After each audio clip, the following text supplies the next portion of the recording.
favor. But how? The minute we move in there, they're going to spot us on their radar. Not if we jam it. Aha! You're right. Down scope. Down scope.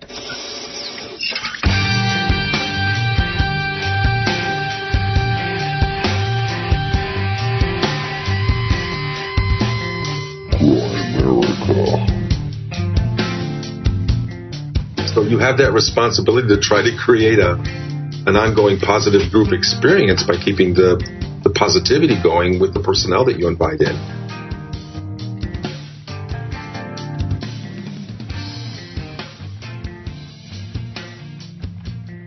Okay, guys, welcome back to the Grimerica Show. We are going to be chatting with Kosta and Hollis a little bit later about some C5 type stuff. Contact, all sorts of fun stuff like that. Graham's favorite, so he's excited.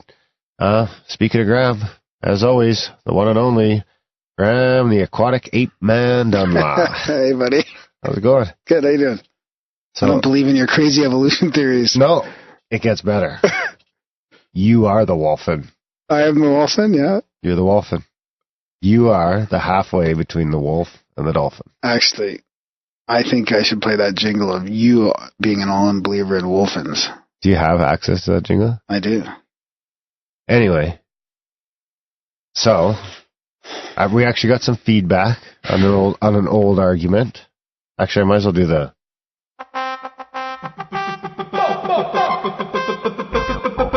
Bingo, bango, social media jingle. Don't forget to rate, comment, and or subscribe to the Grimerica newsletter. Bingo. So the funny thing is that I didn't even think of these when I was arguing with you.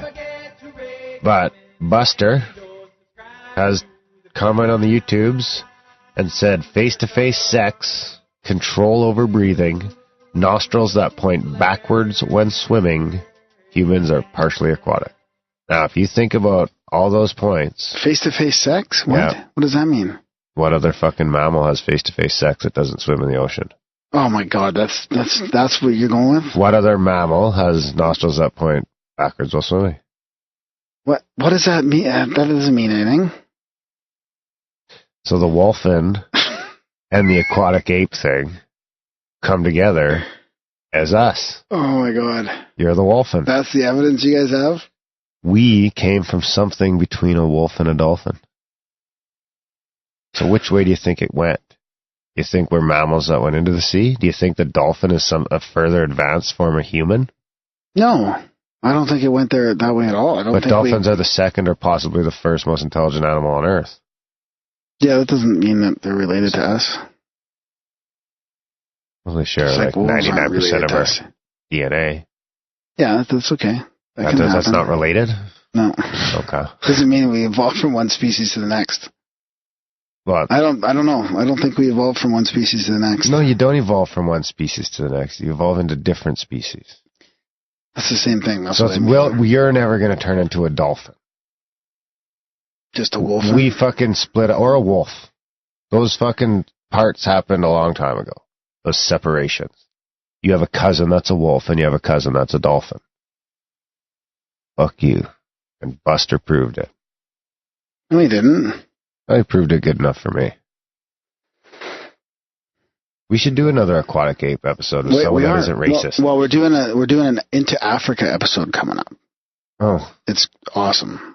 That's not aquatic ape. No, but it's evolutionary type thing. It's not us coming from apes as much as where we started from and how we ended up in Africa. I still think the aquatic ape. I think that's the one. Well, I had the wolfen jingle. And it gels nicely with the wolfen. Yeah. Did you have the wolfen jingle? Yeah, but then I've lost it. You lost it? Yeah. How'd you lose it? Well, I saved it to our shared folders and stuff in there. It's not there, so forget it. So as long as we're in the social media section, I don't get this one from Yoni. So it was a it was on Grimerica Talks Fukushima. So I love Dana. The feeling is inverse to the feelings that come up about Fukushima and the fuckheads around us. If you guys are getting good feedback or really bold, or feel really bold, as you should, there's also Kevin Blanche in San Diego. Kevin also posts very regular since Fukin Day 1. Another extraordinary, brave, determined man. Him and Dana, Christina Consolo, a.k.a. Radchick, and Lauren Morit. That's it. Everybody else is in it for fun and profit. Check Cliff High back writings about structured water. He links to the tool to make it. Very Krizap audio. Oh, Grimericanos. Cliff High on structured water? So then I asked whose audio it was, whose audio was bad. And he said, your audio, dude. Vorsprung Dirch Technic or something. Grimericano audio, always being superb. Content stellar. No German car can match it, but a late 80s Ford truck can. So, Joni, I have no fucking idea what any of that means. You're going to have to... I thought he said our audio was good, but then I thought he said our audio was bad. Then he's saying Audi. I don't know. I'm lost. Audio. Audio, because he's German. Audi. Is he German? Maybe. I don't know. I need him to explain that comment to me anyway. Yeah, Joni, please explain. Maybe I should play a jingle. No, hang on.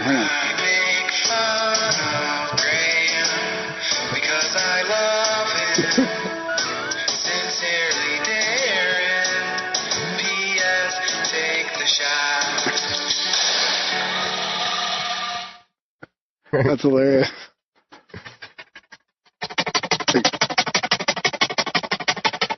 Okay, enough messing around with this one. I got one for you.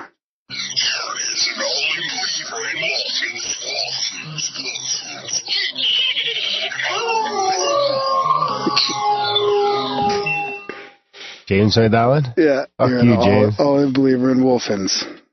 I am. I guess I am.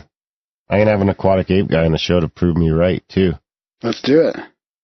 I've actually have our first SpeakPipe message, and I think we pay like fucking $8 a month for SpeakPipe, and we get like one message a year. What is it? I think it's Is it speakpipe.com/Grimerica? I don't know, but I think it's in the show notes. We should make a pretty link for that, so it should just be like Grimerica.ca/talk or call. Call. Okay, let's play rant. The fucking the voicemails from Felix too. So this could be anything. I haven't listened to it yet. Oh boy.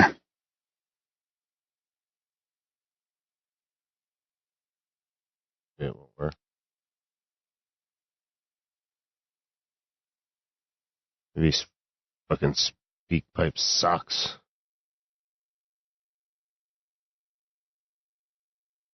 Yeah.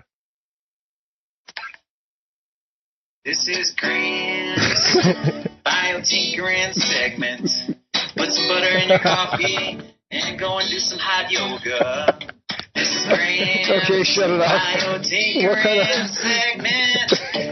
Put some butter in your coffee and go and do some hot yoga.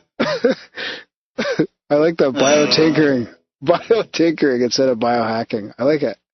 It's the new bio. Insta Jingles Incorporated. Thought I'd send you guys a Insta Jingle. SpeakPipe. Cheers. Grimerica rocks. Thanks, Felix. You need a de-esser. Or a pop filter. Thanks, buddy. That was awesome. That was a good one. On the fly. Well, I think we coined biotinkering last episode. Yeah, you did, I think. Because I don't think you're quite a biohacker. No. That's why I was admitting it. I don't really like that label. I'm just playing around. Tinkering. Trying to get healthy. I succumb. Yeah. I actually do the tents help a lot when I'm sick like that. The what? The tents. You take like a towel and put it over your head with some boiling water and some essential oils in there, like some eucalyptus or something. Oh, I've never done that one. No, I've never done that one. It's hard to do it for more than like 3 breaths, and then or you do it for a bit and you got to take a bit, but it fucking really clears you out. I'll probably do one tonight before bed. Yeah, you should, because you're a little stuffy. Oh, been a hell of a week. Yeah.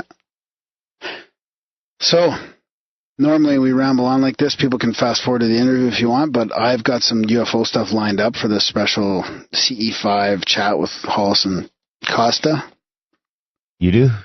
Yeah, I got a blog, an old blog from Grimerica to read. It's just a short one. Then I got a sighting. Is it one of your blogs? No. And then I got a couple of UFO quotes lined up. Couple. Sweet. Yeah. What do you want to start with? Why don't we start with support? Sure. Check out grimerica.ca/support and sign up for something. Or, well, you don't have to, but you can check it out anyway. Maybe you can, like, window shop. You've got a monthly plan there, anything from $1 a month to $30 a month. You can do one-time donations, spamgram. We vowed to not have ads and sponsorship and all that, so we've totally gotten away from that, right? Yeah, we've crossed that road. Yeah. Crossed that bridge. And so now we're just relying on you guys to bail us out. Yeah. But, yeah, check out grimerica.ca/support, guys, and we'll keep giving you this shit for free. Yep. And there's a bunch of ways you can help with the show for free. All in the show notes. There's a whole list, the doobie-doobie-do list. 9 out of the 10 ways to help the show are free. Oh, and there's a chat, too. By the way, people in the chat need to get avatars. Give you 2 weeks. 2 weeks, you don't have an avatar, fucking out. Darren's seeing too many letters in the chat. It's too hard. There's like 6 A's, there's a couple of P's. I don't know who the fuck's who anymore. So You kicked out the wrong Graham once. I kicked out the wrong Graham. Which wasn't... Sorry, Gainer. And it took me a couple days to realize it, too. Sorry, bud. Trying to be all tough in the chat room. So we didn't even explain that. So there's a Google Hangout now. There's a link in the show notes. Do you know what the link is off the top of your head? America.ca/hangout. Oh, so okay, and it's just a chat room with everybody. It's a perpetual chat room. Yes, it's a perpetual chat room. Maybe because there's over 100 people in there now. Yeah, it's kind of fun. So it's basically Graham and I are in there. Well, we're probably each of us checking once or twice a day anyway. Yeah, just trying to pop in a little bit, but not much. But, it's hard to keep up. We don't need to be there. There's like 100 cool people in there that are having crazy conversations. Yeah, it's awesome. It honestly seems almost 24/7. Yeah, there's some good shit. If we get another 100 people in there, that'll be a 24/7 fucking gong show. I think there's some good shit in there. If we get to 500, we'll make a mastodon. That's a problem. Maybe less. Like 250 would go to Mastodon. Yeah. 250 or somewhere in there. Well, there's enough people in the chat room that it seems worth it. Yeah. Because I think it's going to take me like the better part of a weekend to figure the fucking thing out. Yeah. Or one of you fucks already knows how to do it. And you spam Graham. All right. No, you're the tech guy. They should spam you. Yeah, they should spam me. He should probably spam if it's Mastodon stuff. Dude's name's Dude's name's Ben's out there. Dude's name's Ben's. All right. So you want to hear a UFO quote, or do you want me to talk about some listeners' experience and stuff? No chemtrail shit? No, we're not doing a geoengineering segment today. Okay, let's. Unless you want to do your second part of your dare rant. A rant about vaccines. You want to get into that now? I'll get into that later. Okay. You go first. Okay. Let's do this one. Profound UFO quote of the week. This is our very first jingle. Was it the first jingle? Gitmo Yoho. I like it. It took us like 3 months to figure out it was you talking in it. Yeah. This is the profound UFO quote of the week. I got 2 little guys here. UFOs defy worldly logic. The human mind cannot begin to comprehend UFO characteristics. Their propulsion, their sudden appearance, their disappearance, their great speeds, their silence, their maneuverable, their apparent anti-gravity, and their changing shapes. Now that was from Earl of Kimberley, House of Lords debate on unidentified flying objects, January 18th, 1979. I got another one from the House of Lords here, too. 79? Yeah. Oh, it's older than I am. Many men have seen them, UFOs, and have not been mistaken. Who are we to doubt their word? Only a few weeks ago, a Palermo policeman photographed one, and 4 Italian Navy officers saw a 300-foot-long fiery craft rising from the sea and disappearing into the sky. Why should these men of law enforcement and defense lie? That was Lord Rankeleur, member of House of Lords. 2 members of the House of Lords? Yeah. Well, no, one was a member of the House of Lords. The other one was an Earl of Kimberley in a House of Lords debate. So both of them Brits. Yeah, that's special for the UK posse. You know, those probably Americans spying on her. Yeah, maybe. Oops. Uh-oh. What happens when you hit play all? Nothing, apparently. All right, so this is a saying from our I might have read this already, and if we do, that's okay. I'll just do it again. And sorry for the person who... It's this from our blog, Altrusian Grace. And it's called Saturday Night's All Right for Sightings. Ah. He's a writer. This past Saturday night, February 18th, my wife and I spotted a glowing red object rapidly ascend into the northeast sky. I watched it, thinking it was a plane, but it stopped in midair for a few seconds and then reversed direction. It hovered around and repeated similar maneuvers. I ran inside to grab the video camera, and the orb was still there, but to my disappointment, I could not get it on the viewfinder because it was too dark. Watching this thing made the hairs go up on my neck, even though the skeptical side of me was thinking this could be a drone. I tried to signal it with my lighter, but did not receive any return communication as it descended beyond the tree line. I tried doing some research into drones that looked like red glowing orbs, but nothing really came close. Next time, I'll be ready with my night vision viewer in order to get some good footage. How come you don't have a night vision viewer? One of our group in the CE5s has one. Does he? Yeah. You should borrow it. I think, yeah. Yeah, it's not, I don't know. I want a really good one, which a few $1,000s is too expensive. I'd like a really good one where you can see, like, all the stuff up there. Like, I've looked through some of them that aren't really what you'd expect. You get ones that are binoculars, too? Yeah. And you could probably see lots of satellites and shit. Yeah. Yeah. That'd be cool. Totally. So I got another one here. This is from Ryan. We met him at the cabin. Ryan? Crazy Yeah. Ryan? Yeah. Dear white people. Get your shit together. You'll have to listen to the cabin up for that one. So, would you want to mention the cabin that? up? Yeah, the cabin episode is an episode we didn't release in our normal feed because it was a little crazy. And drunk. And we didn't want new people. There's a lot of edibles. Yeah, we didn't want new people coming in and going, what the fuck is this? So you can get it by signing up to the newsletter, and Justin will... Thank you very much, Justin, for your help. He volunteers to help us with the newsletter every week, and then he'll send you a link to the episode. Within a couple of days, not immediately. Yeah, it does take a few days. So. But he'll send you that link, and then if you don't want to sign up for the newsletter, but you still want to listen to the episode, just donate $100. And this is what Ryan says. He says, we tried to bring up my UFO sighting. It was a bit of a shit show. And I'll retell it here. It was 10 to 12 years ago, about 15 miles outside of Seattle, well within the midnight hours. I was drinking with my buddies at a trailer, so we were all outside. There was a point where we saw a light in the sky west of us, and we didn't see it show up, but we watched it leave. It wasn't going terribly fast, and it didn't have the flashing lights of an airplane, just a ball of light, kind of like a bright star moving across the sky. As with airplanes and other terrestrial flying objects, as they go over to the distance, they go over the horizon. This object did not. As it passed over, it did not disappear over the hills. Instead, it faded into the middle of the night sky. While it's not a typical flying saucer story, I do not put what I saw into the airplane category. I've seen plenty of those flying through the night sky. So thanks, Ryan. Thanks, Ryan. Kind of like yours in a way.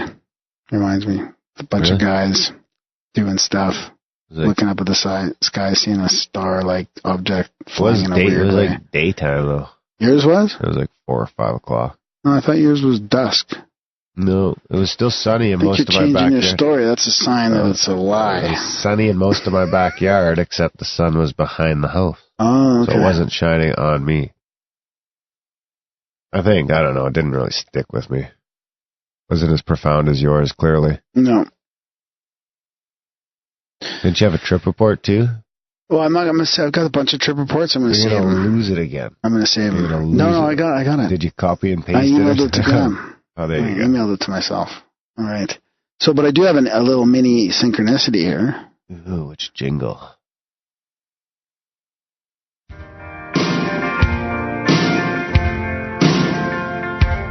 I want a good score for my synchronicity. If Graham reads it out, then Darren might give it to me. Hey, don't you please read it low, yeah.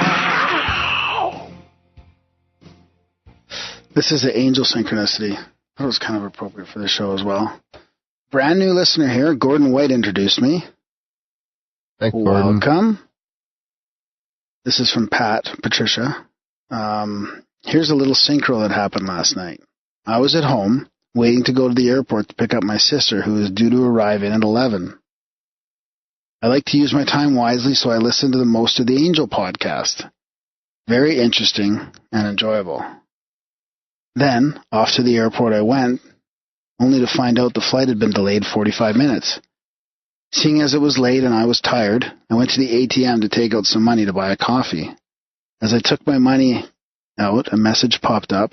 Raphael's bank will not charge you for this transaction. I purchased my Americano and sat down outside the nearest ball called the Angels Share. Short and sweet, but pretty good all the same. Looking forward to listening to more episodes. Angel-filled night. Was Raphael an angel? Yeah. Okay. I don't know. I thought he was a Ninja Turtle. I thought all the Ninja Turtles were named after famous painters. I think he's one of the 4 archangels. Like Michael? Yeah. Raphael. Don't say Donatello.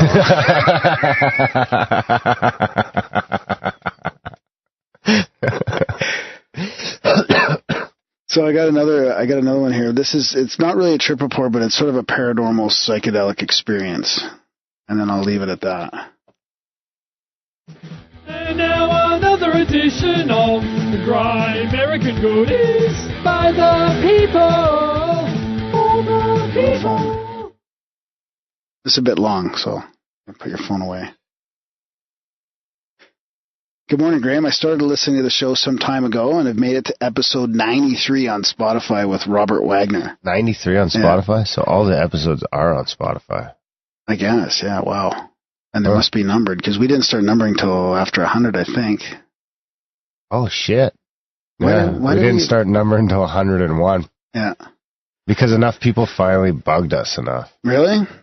RPJ really pushed us. Really? I don't know why we thought not to number them. We wanted to be different. Remember, we were going to try to call them chapters. I thought about that the other day. Chapter 1. Yeah. I think the first one's actually called Chapter 1. It might be. I don't know. So it says, you guys don't need validation from me, but I do appreciate what you do and how you do it. And I want to share some less than profound experiences before I delve too deeply into the show beyond the inception of the psychedelic experience segment. Do we have a jingle for that? For what? We need a psychedelic experience jingle. Well, it's kind of a trip report, really. But yeah, actually, spiritual awakening jingle would be nice, too.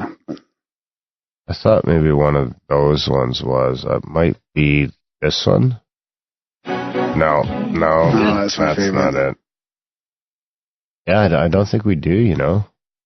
Okay. No, we don't. Okay, so I grew up in South Mississippi under the roof of a Baptist Christian home that my father built on undeveloped land in 1993. I always felt as though I could sense things that others seem to ignore or be blind to. My first experience with what I interpret as an extra physical presence is one of my earliest memories. I was sleeping next to my parents one night and felt someone watching me. I identified a unique presence standing in my mother's closet doorway and gazing at me. I could not gather intent, but it did not necessarily seem malicious. More than anything, the entity seemed cautiously defensive. The only interaction with that entity signature beyond that experience was a couple of instances of recognizing the same presence followed by subtle manipulation of that very closet's light and door. Before we moved to a new home in 2008, where I experienced no entities, I found multiple sinkholes, and my dad found several arrowheads and stone tools, fragments and such in the woods around that old home. I remember my dad convincing me to respect and even avoid the sunken areas in the woods when I brought them to his attention. It was almost as if my dad was well aware of what I was suspecting. The sunken holes were approximately 4.5 feet long by 2 feet wide, 8 to 12 inches deep. So my second experience beyond the veil was a precognition that occurred in the dream state. From elementary school through 7th grade, I became close with a classmate of mine. She and I had a connection that neither of us could explain. Before we were old enough to explore or understand that connection, she moved. Fast forward to my freshman year of college, I had yet to dive into habitual marijuana use and occasional psychedelic use. The only intoxicant experience I had at the time was a recreational diet of alcohol and tobacco. I was enrolled in literature class that focused on writings before 1868. My assignment at the time was to read an account of the pilgrim settlers of America. One night I finished a chapter whose focus was the logistics of the journey to America. The last thing I read before bed was a detailed description of the ship that the settlers sailed to America on. That night, I dreamt, in a completely aware manner, that I was on that very ship that had been described in the writings. I noticed incredible details of the ship and marveled at the sea surrounding me before I began to be gently beckoned to the bow of the boat. As I climbed to the deck of the bow, I realized I was not alone. A beautiful woman with jet black hair and a dress of pure white was looking out over the ocean. As I approached her, I became aware that I knew her. I didn't know that if it was my former classmate until she turned to face me with a loving yet unbroken smile. No, yet heartbroken smile. I woke up to a phone call as the mist from the ocean sprayed her face. I answered the phone with my mother on the line. She told me that I should know that my former classmate and friend had drowned the night before. Jesus. That's crazy.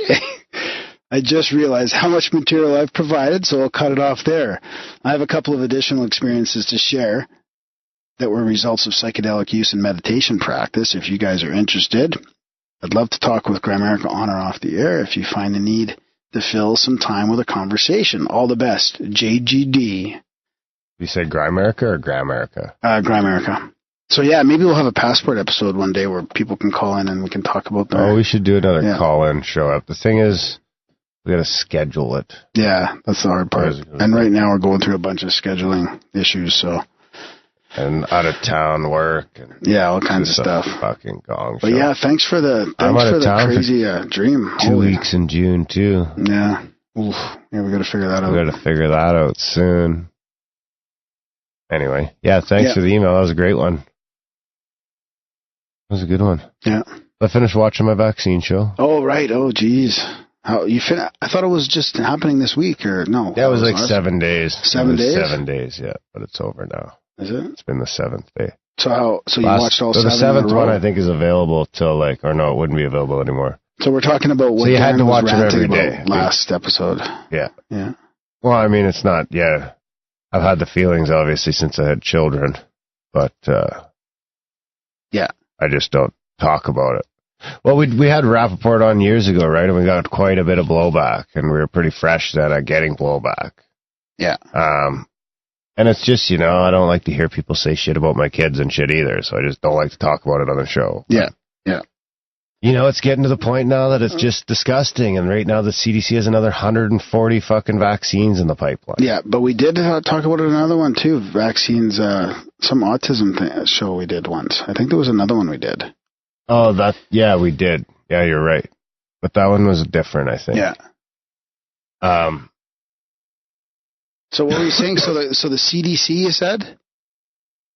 What was I saying? The CDC's got another 140 vaccines in the pipeline right now.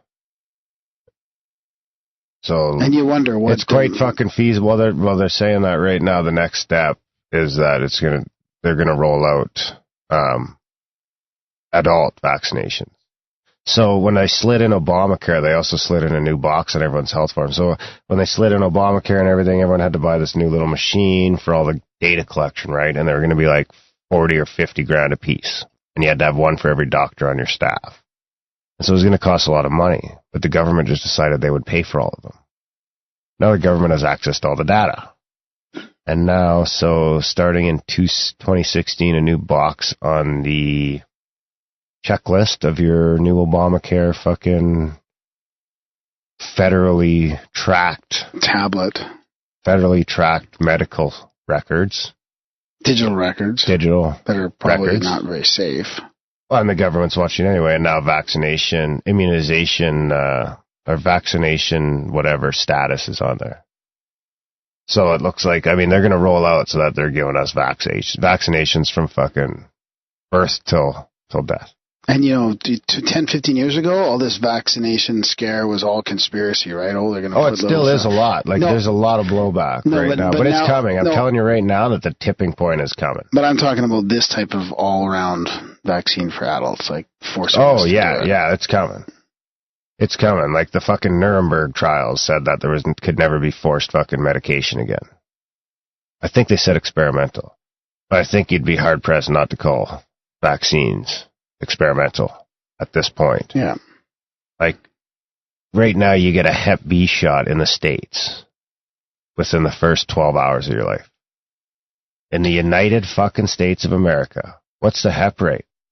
How many fucking women? The only way that you can contract hepatitis B is through sex or using a needle with someone. What the fuck does a 12-hour-old baby need a fucking Hep B shot for? That's full of fucking aluminum. So, I was looking at some stuff the other day that just compared like Norway and Iceland and shit compared to the U.S. Because Norway and Iceland have like the best infant mortality rates in the world. So the U.S. with all its vaccines, they should probably be the healthiest country on earth, you would think. But their infant mortality rate is like 35th in the world. Wow, that's crazy. Canada's like next on the list in front of them. So would the skeptics say that the people don't get Hep B anymore because of the vaccines? No. Hep B's always been transmitted through sex and meat. No, I know, but why people don't, why it's not, like you said that people don't get. It was only introduced like in the last 30 years. So there hasn't been a hepatitis B problem in America in the last because couple of hundred. What the skeptics say is because you can go as far back, and when people say that polio was eradicated by vaccines, if you really go back and start looking at the CDC's own fucking numbers, you'll see that fucking the amount of, if you look at the meningitis cases, I can't remember if it was viral or these meningitis cases, go up at the exact same rate as polio comes down. So I think in the beginning you end up at like 300 per 100,000 cases of polio and like 8 cases of the meningitis. And by the time you finish, you're at 8 cases of polio and 300 cases of meningitis. Add to that the CDA profits to the tune of... The CDC? The CDC profits to the tune of about $4.8 billion a year on vaccines that they own the patent to. See, that's what's kind of scary is this profiteering off of this type of stuff that's considered healthcare, Well, that's just it. What do you think? If you think that the vaccine companies, which can't be sued, take 75 cents from every dose sold to put in a fund to pay off people that complain, do no testing, have no accountability. I mean, if you're going to tell me that all of it isn't a fucking scam to try and make money... It's fucking impossible. That chick went from the CDC to Merck and got like a couple $1 million in signing bonuses day one. Yeah. Day fucking one. They had a whistleblower that came out that authored the fucking paper and said that it was bullshit. And there's nothing from it. Yeah. So this one dude in the special, and he's probably one of the ones that I like the best. So he opened up a practice. I think it's in Pennsylvania someplace. I could be wrong. He opened up a practice, and what he does is he tries to do real informed consent. Because that's what the doctor's supposed to be giving you, informed consent. But the doctor don't know fuck all about what's in that vaccine. Our doctor didn't know fuck all. Yeah. He just knows whatever the fucking pharmaceutical rep tells him to know. He doesn't have time to read the papers. Yeah. He's got as much free time as I do or you do, probably less. He's not reading this shit, so you should. I lost my train of thought there. Well, you were talking about the informed consent. Oh yeah, so he's opened up this place in Pennsylvania that he'll do actual informed consent. So this is a pediatrician, and there's a lot of pediatricians in the States right now that if you say no vaccines, they'll just kick you out. They won't have it. So, but he's opened up this one, and he basically does informed consent. So he'll tell you everything fucking he does, and he'll vaccinate however you want. If you want to do the full schedule, he'll do it. If you want to do no vaccines, he'll do it. But he's come up with his own way. So his own way cuts the amount of shots in the first year in half. I think now I'd have to double check, but I think even that is still from some fucking like 40 to 20 or something like that. Because when he's going through it, it's still a lot. So he doesn't give any shots the first day. He doesn't give any shots, I don't think, for a month.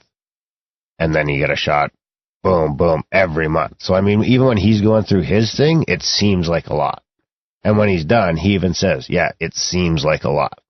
So I think he said he's got he did a study from 1 year and it's informal and blah, blah, blah. He says whatever. He says, I'm not trying to take this to change books or anything. Just take it for this is my own fucking information. This is a doctor that right now is vaccinating.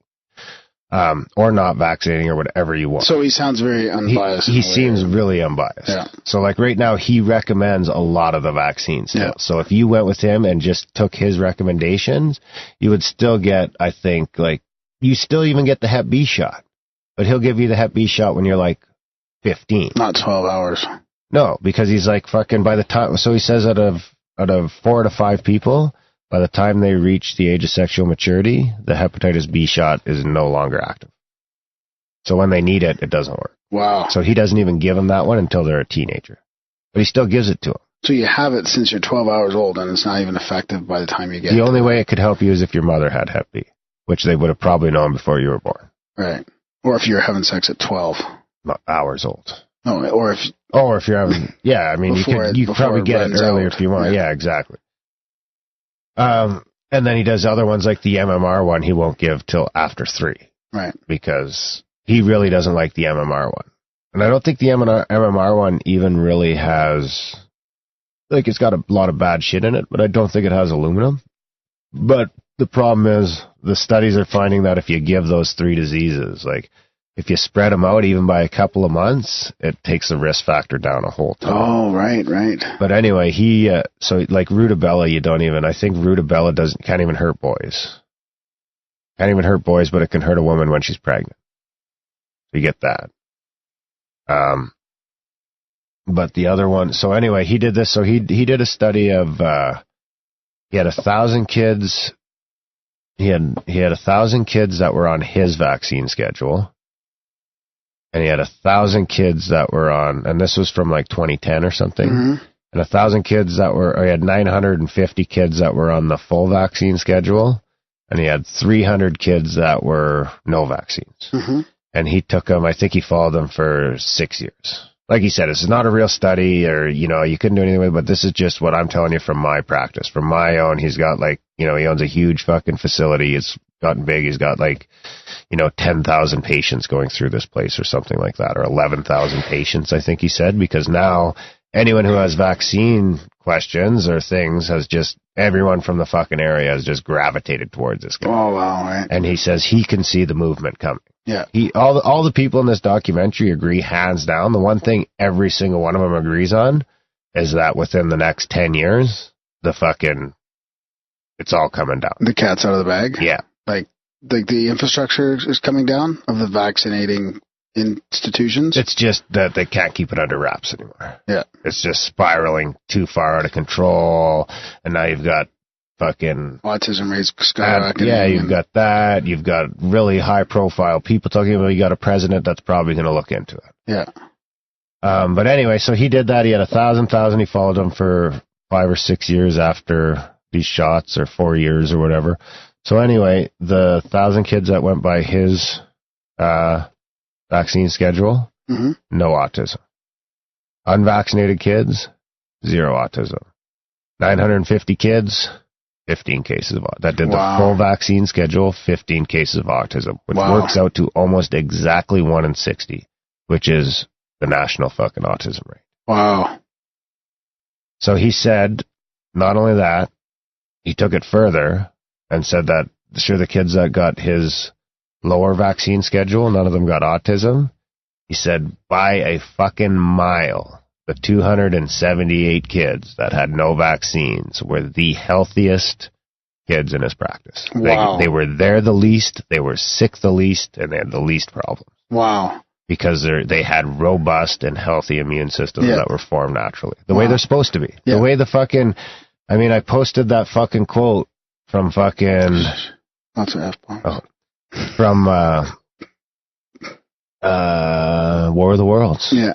In the chat room where he talks about how mankind earned our right to exist on this planet through billions and billions and billions of deaths. Right. You know, that's where I said that I would argue that, you know, people that died of smallpox and shit never died in vain. They died fucking immunizing the future. Now, people that get autism from a fucking shot doesn't seem like a real progress for anything. But it's not just that, not the autism part. It's all this other stuff that could happen, right? Like you're well, saying, not just the autism is the worst case scenario. They're saying that right now. It looks like you're autoimmune and all this other shit is fucking. It's playing a part in all one of the big ones is prostate cancer. Yeah. It's like prostate cancer is now being linked back to some old fucking thing, and it's just like because it could be dementia, could be schizophrenia, all this fucking shit. I mean, it's tough because you've got the food that's the GMOs and the chemicals and the paints and the... Oh, lately I've been even thinking, why even put aftershave on? Like, I don't even want to put anything on. Now I'm just ultra aware of all the shit that's... But, and I mean, that's something I've felt my whole life, is that it just, from the time I was in high school, like the 1 year I got, and then by the end I wasn't wanting them anymore. You know what I mean? It just seemed crazy to me to be getting shots. Like, I don't know, how did we come to a point that you needed shots to survive on the fucking planet? Yeah. 70 of them. Yeah, that's a lot. In 3 years. So why is it, how much? I don't think it was that bad when I was a kid. No, it wasn't close to that bad. It's 69 shots right now. It started really ramping up in the 90s. Wow. Yeah. Now it's 69 shots, 69 to 72 shots in the first 3 years of life. Half of which have aluminum. Most of which are grown in rat brains and have fecal matter and aborted fucking fecal tissue. And if you ask, they'll show you the ingredients. Yeah. They have to. Yeah. And I'm not saying anything. Like, the one thing I'll say is that you kids could be vaccinated, unvaccinated. I don't give a fuck. They can come play with my kids any day. I don't care. I think it's a choice that everyone needs to make. Because, I mean, God forbid something terrible happens, you're going to have to live with that decision too, right? Yeah. It could bite you in the ass, but I don't know. I think I'd sleep better. You know? I'd rather keep my kids healthy and a natural way than, you know, God forbid something else happens down the road and you wonder if it was a shot from 20 years ago. Or God forbid you're one of these people that walk out and swear that it happened fucking instantly. Yeah. No, I'm done. I'll leave it alone. I've actually talked to Ty. I'm going to try and get him probably on the show in the next couple months. That'd be great, yeah. But I'm actually going to start watching the next one now. His old one from like 5 years ago. The Truth About Cancer. Oh, really? Yeah. Wow. Yeah, that could be another big rant. Well, I don't know. Cancer, I still think that cancer is the combination of a lot of fucked up shit that we're doing. Yeah. And I still think that the best way is, you know, it seems like the people that have the most luck, the conventional system works sometimes, but it seems like the people that have the most luck are the people that go on like the raw, vegan, juice cleanse, no processed, no sugar, none of that crap. Yeah. Seems to be the best route, or at least you should be doing that. At least you have a chance. You should be doing that as well. So you should be doing that along with whatever else you're doing, because sugar feeds it. Yeah. Sugar feeds it. And then, like, I heard a lot of people having success with doing like 40 or 50-day juice cleanses. So what's that? You just drink juice all the time? Like, you can't eat at all? You don't eat at all. Juice? It's all juice. Mike, my friend Mike from Vancouver is going on the cleanse, the master cleanse. Is it master cleanse with just cayenne syrup and I don't know. lemon Spud does like 3-day ones. And he's going to go on he's going to go on a 2-week one. He's going to biohack. We got to talk about that in one of our coming shows. He's going to biohack enlightenment. Missed that. You missed it. No, I didn't.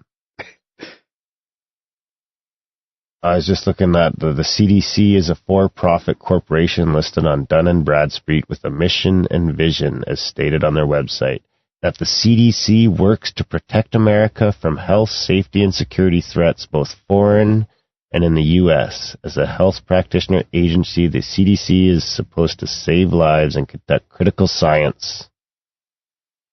Blah, blah, blah. All just a bunch of fucking pharmaceutical reps. Yeah. Well, I think it's across the board, right? The FDA, all of them. Yeah. All of them are.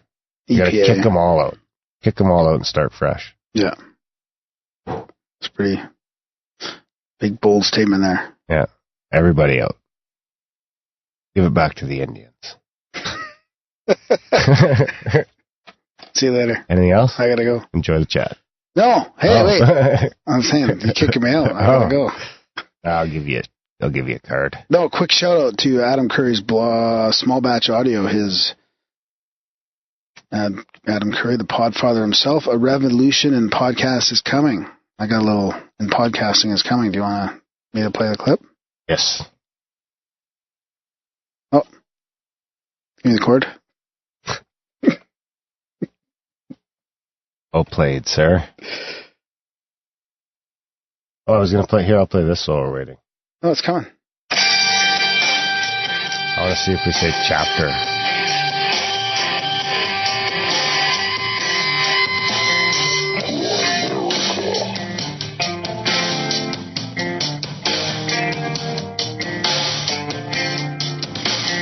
This week on the Grimerica Show, the guys chat with Ephraim Palermo of PalermoProject.com. Hello, welcome to the first episode of the Grimerica Show. I did say episode. I think I was thinking chapter.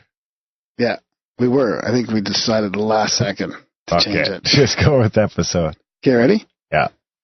Hi, I'm Adam Curry. You may know me from my years on MTV or many years on radio, and in more recent history as one of the inventors of podcasting. As we can't get our sound right? There's a number of ways to make your podcast sound really good. And if you listen to what the pros do, like NPR, who also podcasts when they're programming, they have a completely deadened room, very expensive to set up, and they have very high-quality microphones. What we've done is we've taken cutting-edge digital signal processing technology and used that to be able to recreate that type of sound through noise gating and compression and limiting and some EQ. Really, when you put the two next to each other, it's almost exactly the same. Right on. So I'll put a link to that in the show notes. He's got a Kickstarter starting soon. So I think this is like a sneak peek into it. I think he's probably marketing a little bit before the Kickstarter actually comes out. Oh yeah, we should probably grab one of those. Yeah, definitely. We'll donate to the thing for sure. Yeah, it'll be good for traveling. Yeah. That's the travel device. Yeah, because right now with traveling, we got a bunch of different options. We should have seen us on the road trip trying to get, oh my God, we have like 3 different setups trying to get it broke working. 2 cords. Mike's hanging from the... We broke 2 cords. Yeah. America.ca/support. Yeah. All right, guys. Thanks for hanging out with us. Anything else? Yeah, no, I think that's about it. Let me just check here quickly. Because I hate leaving, getting home, and then realizing I forgot to mention stuff on the show. No, that's it. Check out all the links in the show notes. Enjoy this great chat with Hollis and Kosta.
All right. I've been looking forward to this one for a while. Tonight we've got Kosta Makreas and Hollis Polk with us.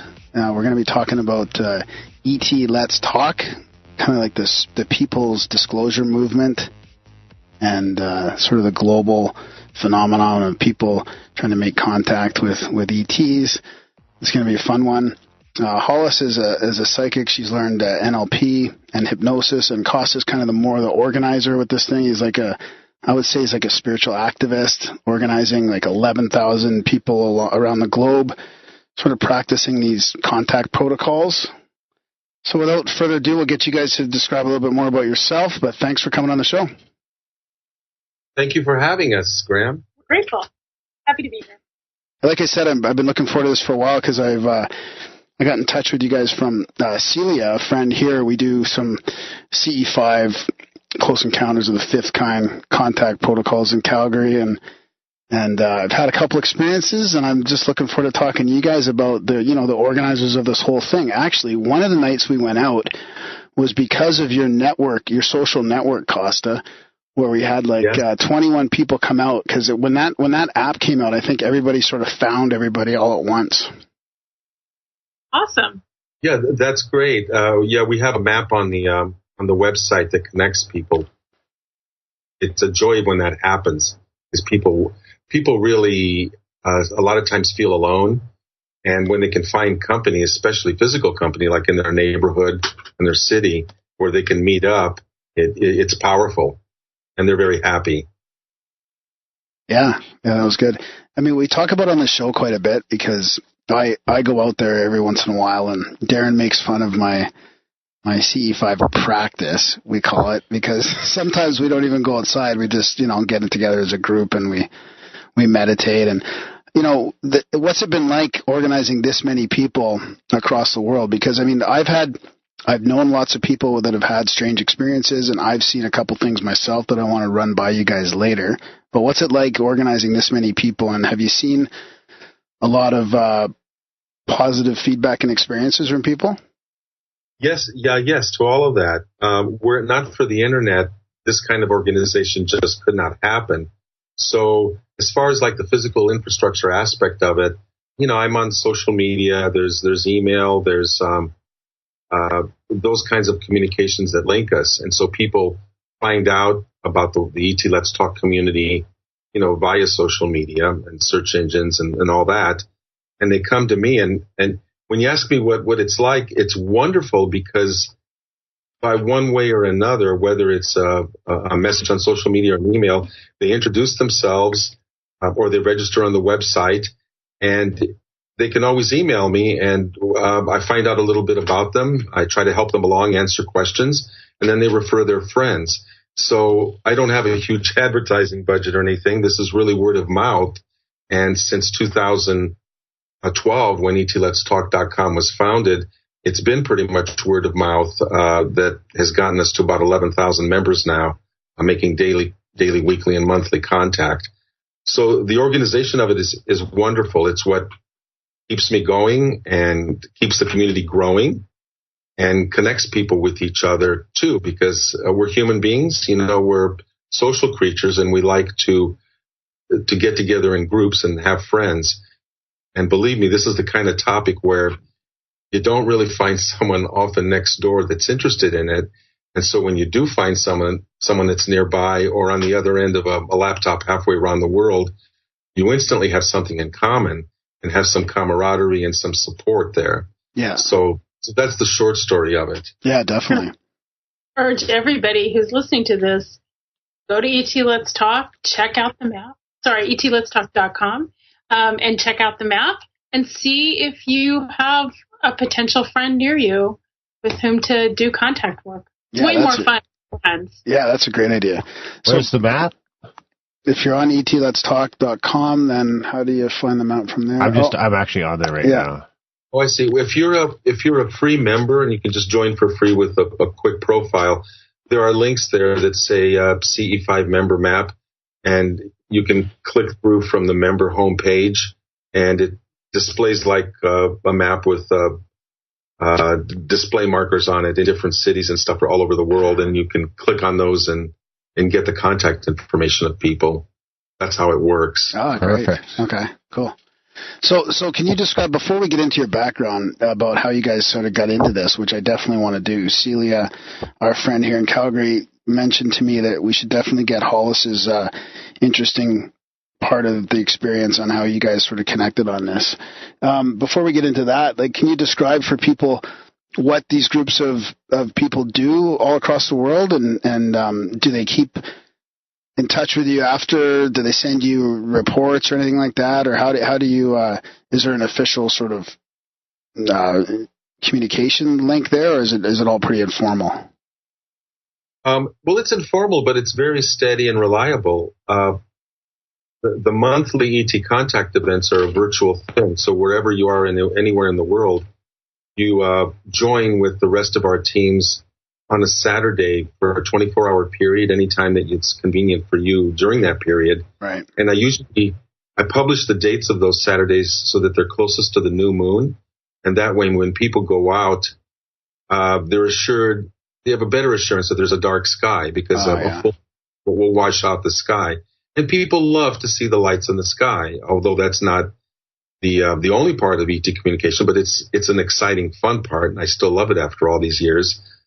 But basically, yes, people stay in contact through the social media. I send out regular emails and announcements announcing the monthly events. And after the events, people are urged to write up their report of what they saw and upload it to the ETLetsTalk.com website, where other people in the community can read it. Okay. People also share their experiences on social media. So it is a community. I'm trying to get people to contact each other and then contact ET and then describe their experience, record it, or upload even pictures and videos. People do that, and then talk about it. Because the basic thing is that I've tried to make this community a safe place where people can tell their stories. Yeah. I hear over and over from new people that they have a spouse, a family member, a friend that just doesn't understand, and maybe there's hostility, or they have to keep it quiet, whatever, so that they can't talk about it. And when they discover the community and find other people there in it to whom they can talk about this and vent and share and learn something, they're delighted. And that makes me happy, because that's the whole idea. Right now, I just want to create a safe space. Now, there are other reasons, the teams that need to be out there, and I can go into that a little bit more when you ask us about how this ETLetsTalk.com was formed, because there was a goal set for it by ET Intelligence itself, and I can elaborate a little bit on that more. Sure. Let's first. First of all, I want to say that that's kind of what we're doing here on the podcast as well. We do have a place, like, we talk about listener stories quite a bit, and people have found a place here to share their stories. So I totally get where you're coming from on that. Like, it wasn't necessarily intentional that we started out, but that's kind of where this is gone. And I want it to be free to talk about all kinds of stuff like this as well. So it's good that, people are not finally, but they're resonating with that. So, but let's talk about a little bit about for people that don't know, like, can you give us, and I'm sure each group is doing their own separate thing around the world, and they have their own style on how they get together and how they communicate, but could you give us like an overview of like what a typical night would look like? Yeah, sure. And I could also ask Hollis to pitch in there too. Yeah, for sure. Well, this will be good because I'm not allowed to go. I'm sorry, what? This will be good because Graham doesn't let me go. No, actually, that can be part of the question, is if somebody's really negative and overly skeptical, should you let them into the group? Well, it's a problem, and you have to be aware of that, because the whole idea behind making the contact is a group coherence, and that means a coherence in your visualization, right, and why there, your intentions, your perspective, how you're approaching ET. And if there's one or more members of a group that isn't coherent, who's, let's say, someone who has a lot of fear that they may or may not acknowledge or may not have told you about, but anyway has fear or extreme skepticism or hostility towards ET, it's not going to work. And group leaders have wrestled with this, and some of them are very diligent about filtering people before they allow them in a group, interviewing them, asking questions, and others are not. They just allow someone in, and then when they have a bad experience that nothing happens, they sit there and they look back on it and go, well, what could have happened? And then they realize that a certain person that was new did have some negativities. And that has definitely happened to us in our local group here. Wow. And I guess there's also fear, unconscious fear too. People may not think they're afraid, but maybe there is a deeper level. Yes. And in my own story, I had fear too, so I'm not condemning people who feel that way. I've been down that road and am sympathetic. But having said that, if someone does come with fear or other negativity, I and many others who are group leaders want to know about that, because you can say, bless you, go off and work on yourself. And then when you feel you can, kind of match the openness and the loving heart that the rest of us are using, you're welcome to come back. But you have to be kind of really careful and protective of your group, because you have a responsibility to everyone else. If you're a group leader and you're letting in negative people, the whole group will suffer. Everyone goes out, sits out in the cold, and spends hours looking at the sky and nothing happens, right? So you have that responsibility to try to create an ongoing positive group experience by keeping the positivity going with the personnel that you invite in. Right on. So let's get into what a typical night would look like then. Sure. Every group rolls its own and does it in a different way. I will say that on the website, on etletstalk.com, there's a 7-step protocol procedure with a visualization and a meditation to make contact. And what I emphasize is that that people have an open, loving heart and be people of goodwill. Welcoming ET. This is kind of like a knocking on the door and saying, howdy, neighbor. You want to be on your best behavior, your most open social welcome, rather than, being paranoid or something. So those 7 steps are my suggestion. And again, I emphasize a loving heart, goodwill, positive intentions, etc. People will then take those 7 steps I've discovered, and they kind of roll their own. They'll add tones, they add music, they may add chanting, and there's no way that I want to be a policeman or could be a policeman of all that, because I have hundreds, probably thousands of groups worldwide, and it's just impossible to stay on top of that kind of thing. So I just emphasize the core stuff, like I said, loving heart, goodwill, open mind, invitation, and then leave people to do their own. And they do make contact. It's not a hard and fast thing that everyone has to use every word that I put out there.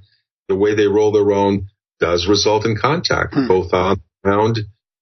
So here we are. People will come to, I'll use our home as an example, which might be typical. I set a little bit of a timetable with an invite. People come in. We do a group meditation in our living room, which I usually lead, and which also Hollis will give an assist or lead sometimes. And afterwards, we do a little bit of a debrief, because people have had an experience for those usually 20 minutes, and we learn things. Some people have seen actual ETs there among us, sharing the space with us. Others will get messages or see visions of something that's related to what's going to come later, or that's related to topics we're talking about with ET. So this sharing period is really valuable. It kind of opens up and gets the social grease going and the communication between all of us, and it's a wonderful thing. And then we eat. We personally have a potluck because this is really about vibrations and love and frequency. And when people break bread together, and especially when there's newcomers there, it's a nice way to make people feel welcome. You sit down over a meal, people are telling stories and laughing and joking and welcoming the new people. So that furthers the group spirit, and you get to eat a lot of cool food that you wouldn't otherwise. So, we're not against that at all. After that, we'll pack up and we go out to our field site for 2, 3, some people stay 4 hours. Mm-hmm. We do a short meditation out in the field once we get in a circle and get ourselves established. And then we spend the night sky watching. And with sometimes we'll have 5 people. There have been times when we had 24 people. With so many eyes to the sky, it's really cool because people can face in different directions, so that you're very limited in what you can see. But if someone behind you is looking in another part of the sky and they see something, then that other set of eyes is wonderful, and they can alert people, the rest of the group there, to look at what they have seen. Yeah, this is one of those places where more is definitely better. You know, a bigger circle, more eyes looking in more places leads to more contact. I mean, even if the same number of, you know, ships, whatever, were out there, if you have more people, you're going to see more. Yeah.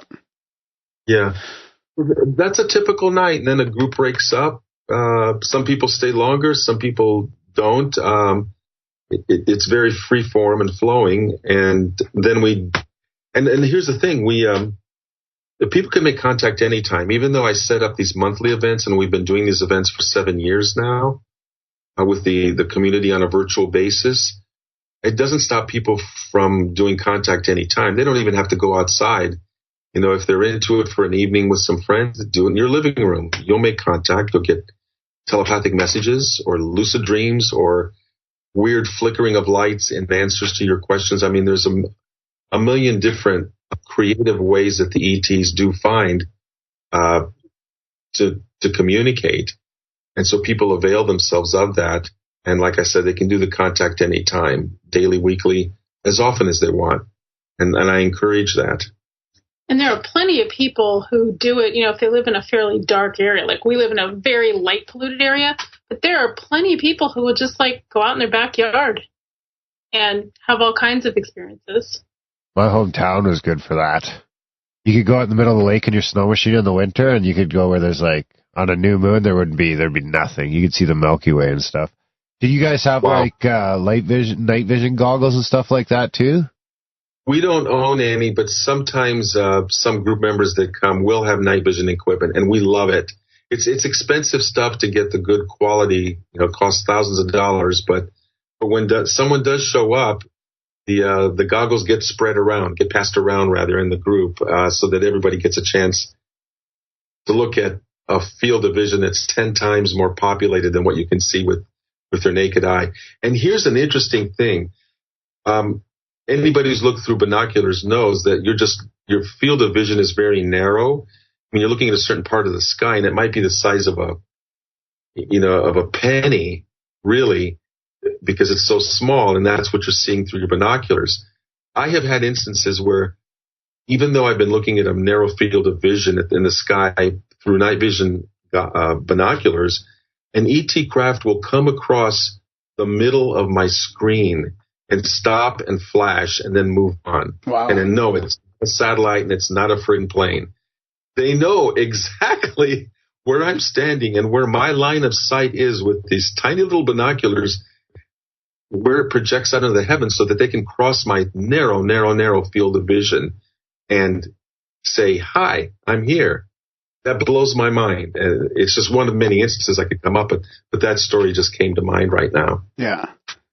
So is there other equipment that you guys use? Like, I've heard of, like radar detectors, and one of the guys in our group, Josh, bought a magnetometer. I think he brings that out. Yeah. Yeah. Yeah, absolutely. Those are safe ways for the ETs to communicate. And I mean, like in a very rural area, which you were talking about, if you've got a radar detector out there and there's no source of signals for it, and then the thing starts going off as you're communicating with ET, you can be sure that this is a genuine contact and not man-made. And that's why the radar detectors are very cool in those remote kind of areas. So aside from laser pointers, which I know some people use and it's very controversial, we don't anymore. We've had some bad experiences with them. Oh, wow. But we used to, and yeah, they're very convenient, but I don't recommend them. Well, and at this point, they are actually illegal in the U.S. They are illegal, yeah. Airline regulations. What kind of bad experience did you guys have with them? Well, we had one member who was careless as he was pointing in the sky, and flashed the beam across the eyes of someone. Well, go ahead. And caused him problems for about a week. He did not lose his sight, but he did have problems, and that was just no. Yeah. There was another time when a member used it that there was a lot of sky activity because of an airline disaster that had occurred near us. And long story short, we wound up with a black helicopter over our house, as did another one of the members. And that was, it was totally innocent. Nobody was trying to do anything, but the use of a laser at the wrong times like that, even if you're being careful, you're not shining it at a plane, but even if you're being careful, bad things do happen. I just don't recommend them. And I know for every story I have, someone will come in and say, we've used these for years and it's been highly successful. Okay, what not? Knock yourselves out, but they are illegal. And there's other ways you can use to identify parts of the sky. And so we go with those. Yeah. So is there any other things that you've heard from people across the world that work better besides your basic sort of 7 steps or your protocols? Is there some other things that people have said bring them more success, like whether it's bringing like singing bowls or didgeridoos out there or doing some other type of meditation or protocol? Is there anything that sticks out for you? Well, there's no comparison that's been made.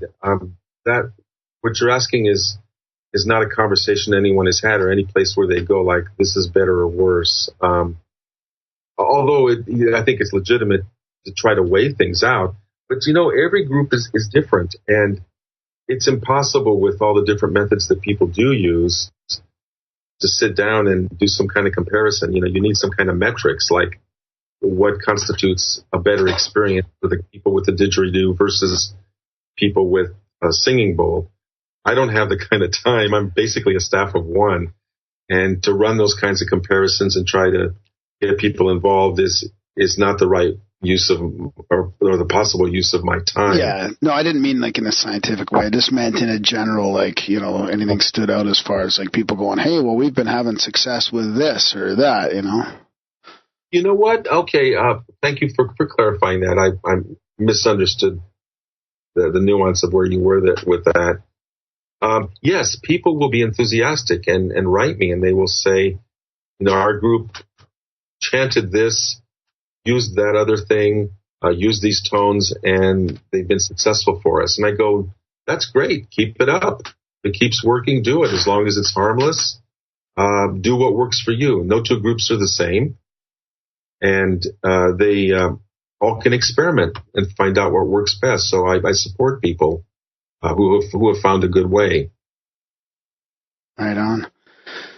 So, do you guys want to get into a little bit of your backstory on how you guys met and how this whole thing came about? I mean, it's a fascinating topic for me, the People's Disclosure Movement, because obviously there's people all over the world that are more open to this than ever before, and they're getting together, and you guys have been a big part of this.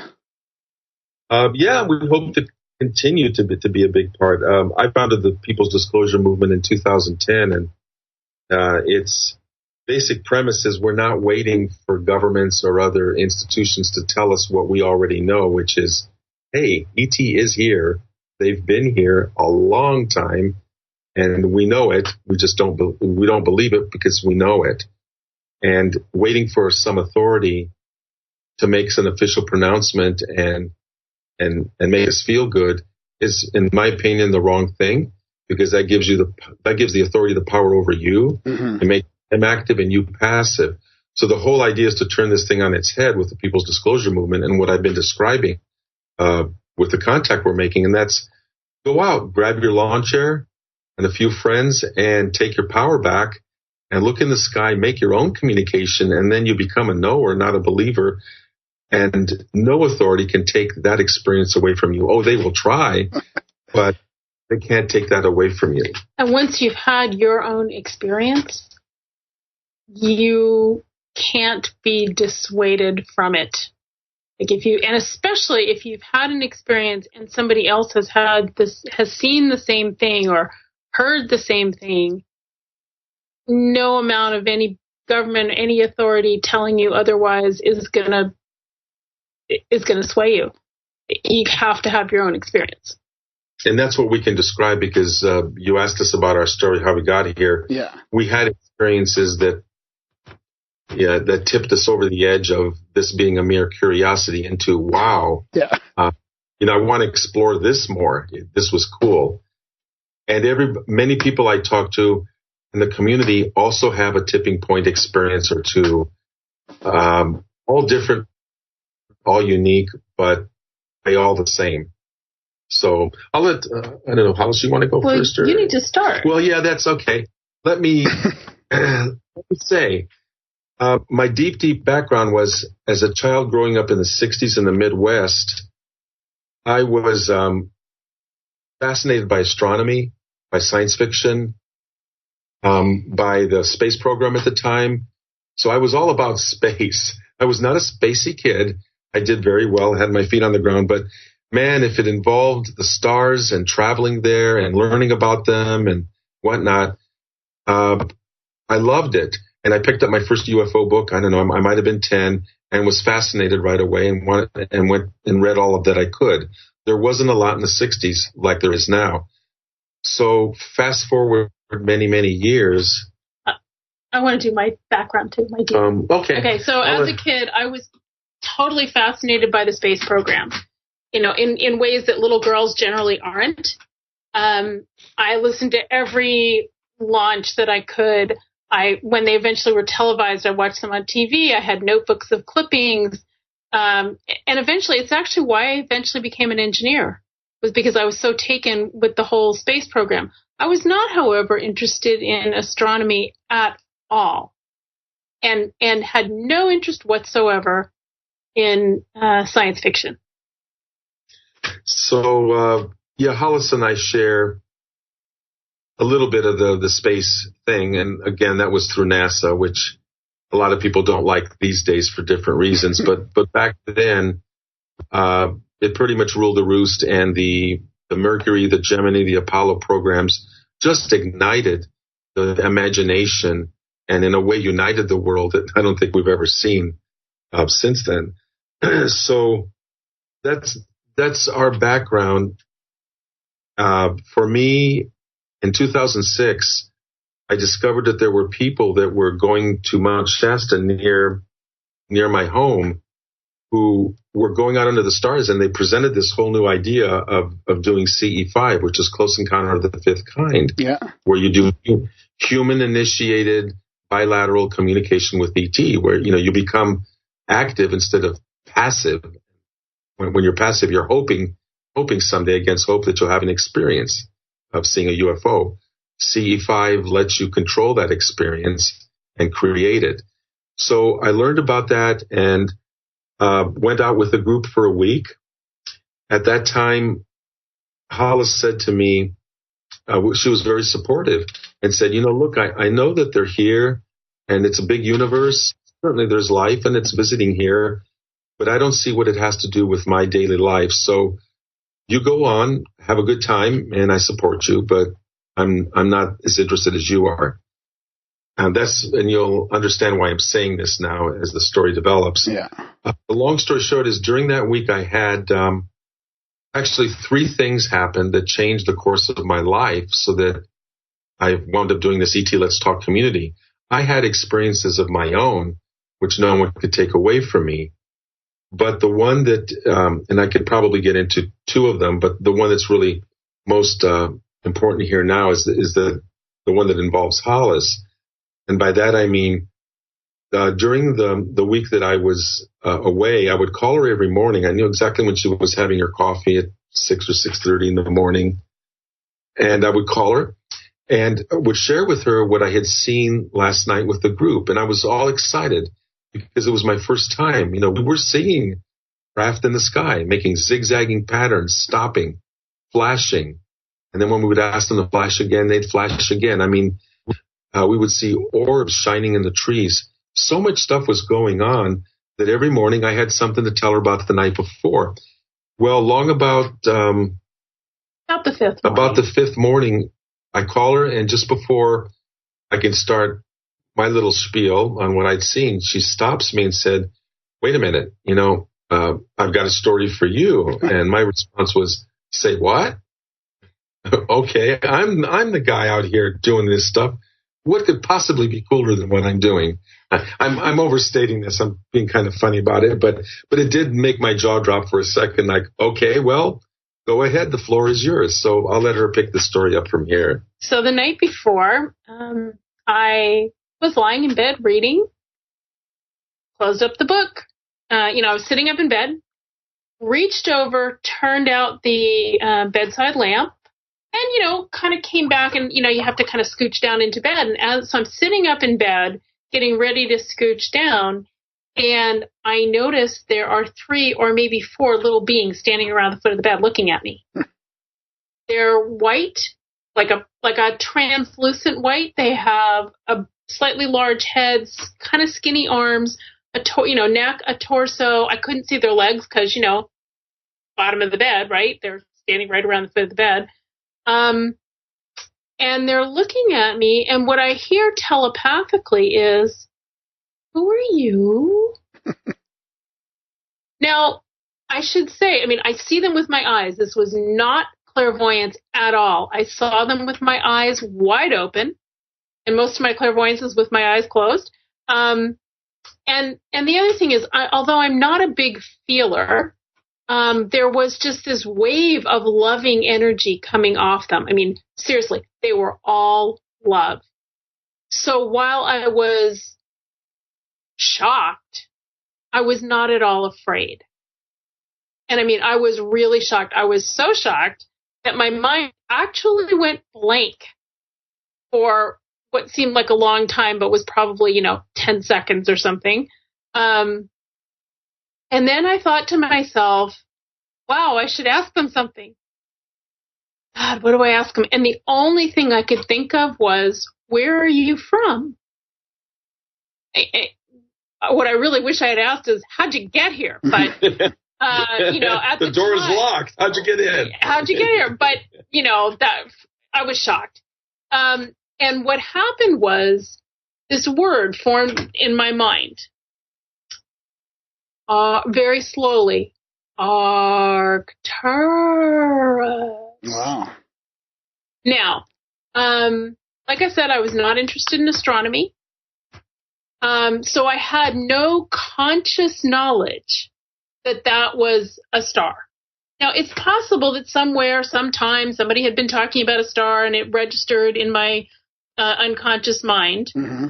But, and I dredged it up. So I'll give it, that. Like, I'm not 100% saying that this was what happened. Like I'm saying, I saw those beings. I could not have made that up. I could not have made up what they were thinking to me, But it's possible I made up the Arcturus thing. But the next morning when I was telling Kosta the story, I said, I think they said Arcturus. Is that a place? Because I genuinely didn't know. And of course I said to her, oh yeah, it's I think a red supergiant. It's a real star with a system and well known in Astronomy 101. You learn about these. So that validated for her that at least the word had some meaning. And it just kind of closed out the story really well because the Arcturians, if we may, I believe just slowly kind of their images just dissolved. Yeah, they just kind of faded out after what was probably a couple of minutes. Like, again, it seemed like a really long time, but it was probably a couple minutes. And the thing that we speculated, we cannot prove this, was that while I was up at Mount Shasta having these experiences, meditating and just opening up to all of this, I was creating an energy signature around me, and I was calling Hollis every day. Yeah. A strong husband-wife connection of sharing. E.T. beings who are spiritually evolved would pick up on that kind of energy, and maybe this particular group of Arcturians was curious and wondered, wow, this guy's got a strong connection. Looks like a rainbow. What's at the end of it or something? Maybe they followed that energetic connection back to our home because she's never had an experience like that, and it happened that week while I'm also kind of getting lit up. Exactly. I definitely think they followed his thought energy to me. If I were guessing, if I know Kosta, he was probably in the field thinking, wow, I should tell Hollis this. which would be explain how they would follow his thought to me. But the other reason I think that is that a couple years later, when we were up at Mount Shasta with a group, you'll notice after that experience, I began to go with Kosta. Of course. She actually said, "Okay, now it's personal. I'm coming with you next year." Anyway, a couple years later, we went with, again, the male half of a husband-wife couple. And the woman is very psychic. I mean, I didn't meet her until later, but they're actually good friends of ours today. And she said, oh, my God, the whole week he was up there, it was like Grand Central Station in here. There were beings coming through, wanting to see who I was, checking me out. She said it was pretty much nonstop. So it may be there were way more than that, only I didn't catch them, but I'm pretty sure they followed his thoughts to me. Yeah, and I do want to give them credit if they're out there listening, because had they not done that and made it really personal for Hollis, she likely would have stayed supportive of what I'm doing as I got into it deeper and deeper, but never made the step for herself to want to dive in deeper. And it took something as dramatic that she could not deny as, having them show up at the foot of her bed to get her to kind of go over the edge there and join me in my reality and this new reality to explore together. So what I'm saying is I'm grateful to them, whoever they are, wherever they are. And for all I know, maybe they had this in mind at some point in some way to get us to kind of get on the same page together. I don't know. I might be attributing too much to that part of the story, but that's the effect it had. We've been doing this together ever since then in different capacities, but thanks to that particular night, we've been partners. Mm-hmm. Huh. And have you had many other nights together since with experiences and sightings? And do you guys go out regularly? Obviously. Yes, and yes, we've been out many, many times together. And when the weather's bad, I'm not sure I'd call it C5, but I'd call it contact work in our home. And we've had other on-the-ground experiences. I mean, the lights in the sky are nice, and honestly, once you've seen something that human craft can't do, again, you'll be a believer. And for me, the best stuff is when they show up on the ground. And no, I have not had anybody fully materialize yet, but we have had craft materialize twice that I can think of on the ground. I mean, not completely material, but like semi-material. So you mean on the ground close to the group, sort of?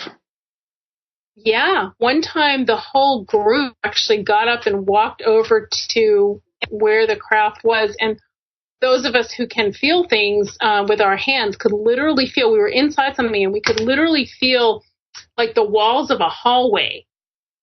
And like, here's the hallway, it's going around a corner here. And we all, like 3 of us felt it. So, I didn't make that up. Yeah. Yeah. And what's cool about a group like of any sort is that people come with different perceptual abilities. There'll be those like myself who might be more clairaudient. I will hear things. Hollis is an internal clairvoyant, and sometimes she can feel things. Other friends of ours in the group can actually see into the psychic realms. And that's what's cool. Another reason about why it's cool to have that group is you extend your range of perception. So a good example is that particular ship that Hollis was talking about. It was on the ground, and 3 of the people could validate each other that, hey, I'm putting my hands up and I can follow a contour of something here energetically. Whereas another person maybe didn't feel that, but they spoke up in the group at that time, and they said they could see beings in a circle surrounding us and meditating with us as we stood there in the circle ourselves and closed our eyes and kind of joined them. And so that person could actually see beings and describe what they look like, whereas I couldn't see them, but, my friend was not making that up any more than my wife was making up the fact she could touch the ship and so on. So it was almost like the blind man and the elephant, right? One feels the tail, another one the trunk, another one the legs. We each had a little piece of this larger jigsaw, if I may mix metaphors here, and brought our own perceptions to get a more accurate picture of the whole thing that none of us individually could have. And that's what's cool about group work. You just reinforce each other and help each other that way. Yeah, I've got a story of that coming up as well in one of our groups that I want to get your opinion on. But before we get to that, is there any encounters / sightings that you could tell us about from some of the groups that you hear from? Like, can you give some people an example of some of the types of sightings? I mean, I know you just did for your own experiences, but other ones that people have reported to you? Absolutely. I've had people tell me about literal flyovers of craft, like maybe 1,000 feet up, where a craft will come over their home and stay there, and they can see the contours. It's not just some hazy something. It's round. It's got lights. It's silent. It may beam down a light on everybody and illuminate the area, and then it just zips off into space at an incredible speed. Literally, people have had that happen. People have had their cars buzzed by low-flying craft that they could see and distinguish. And people are sending me videos at times, too, of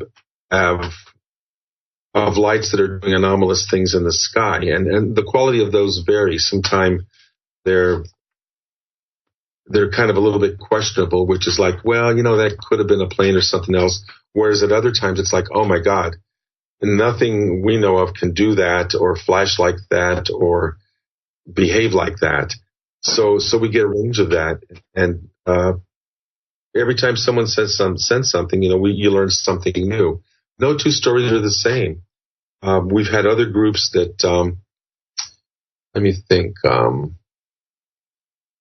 people that have been beamed up into ships. Now, this is not an abduction. We're calling that experiencers these days, or contactees.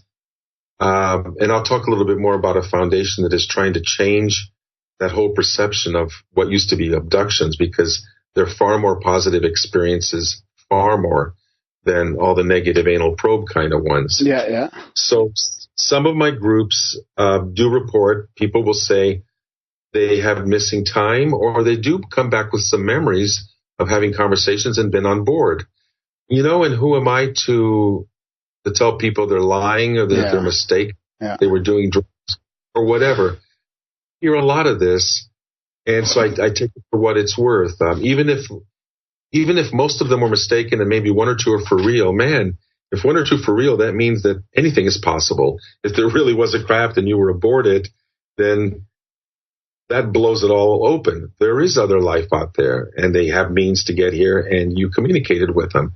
That makes it possible for all of us. If it could happen once, it can happen 1,000,000 times. Yeah. So I guess I'll run by you what happened to me in one of the CE5s, and I kind of have a theory about it as well. And I mean, I've had another experience that's not like lights in the sky where I saw a craft that I'm a believer that some of the stuff up there is ET, but I also know I think there's black project stuff, like high technology that's sort of secret, that's way more advanced than we think is also up there. So, I mean, I think it's tough sometimes to tell the difference. But when I was in a group here, a bunch of us on one side of the circle saw a flash bulb flash like 3 or 4 times in front of us. And we all exclaimed, whoa, look at that at the same time. And then shortly after that, behind us, there was other flash bulbs, and the people across from us saw it, and they all exclaimed it at the same time as well. So even though it's just a flash bulb, it was enough for me to go like, that's not a plane, that's nothing. Like the flash itself was big enough to be, 10 to 20 stars. Like if you were to look at the brightest star in the sky, multiply that by 10 or 20, and that's the brightness of the bulb that went off, and more of us saw it. So to me, that was a pretty clear communication, and it's a simple way to communicate, because it's just, you're flashing on and off, and It's like nothing else in the sky. And I've heard a lot of other stories about flashbulbs as well. But lately I've been thinking, we were doing it with this lady who drives around hosting these groups. Her name's Deborah. And I thought, why is it like the main sighting I've had and that we've had have both, like most of the main sightings have been while she's hosting those groups. And I was thinking, with all this advanced technology, it's not really impossible that she's being tracked, and maybe there's some human activity up there, like sort of faking us out. I mean, do you ever get into, I don't know, theories like that? Is that just wacky? Is it easier? It's kind of easier to believe it's ET, and of course I hadn't really gone down the sort of the fakery path too much, except for lately, and I'm just like, well, maybe it was something else.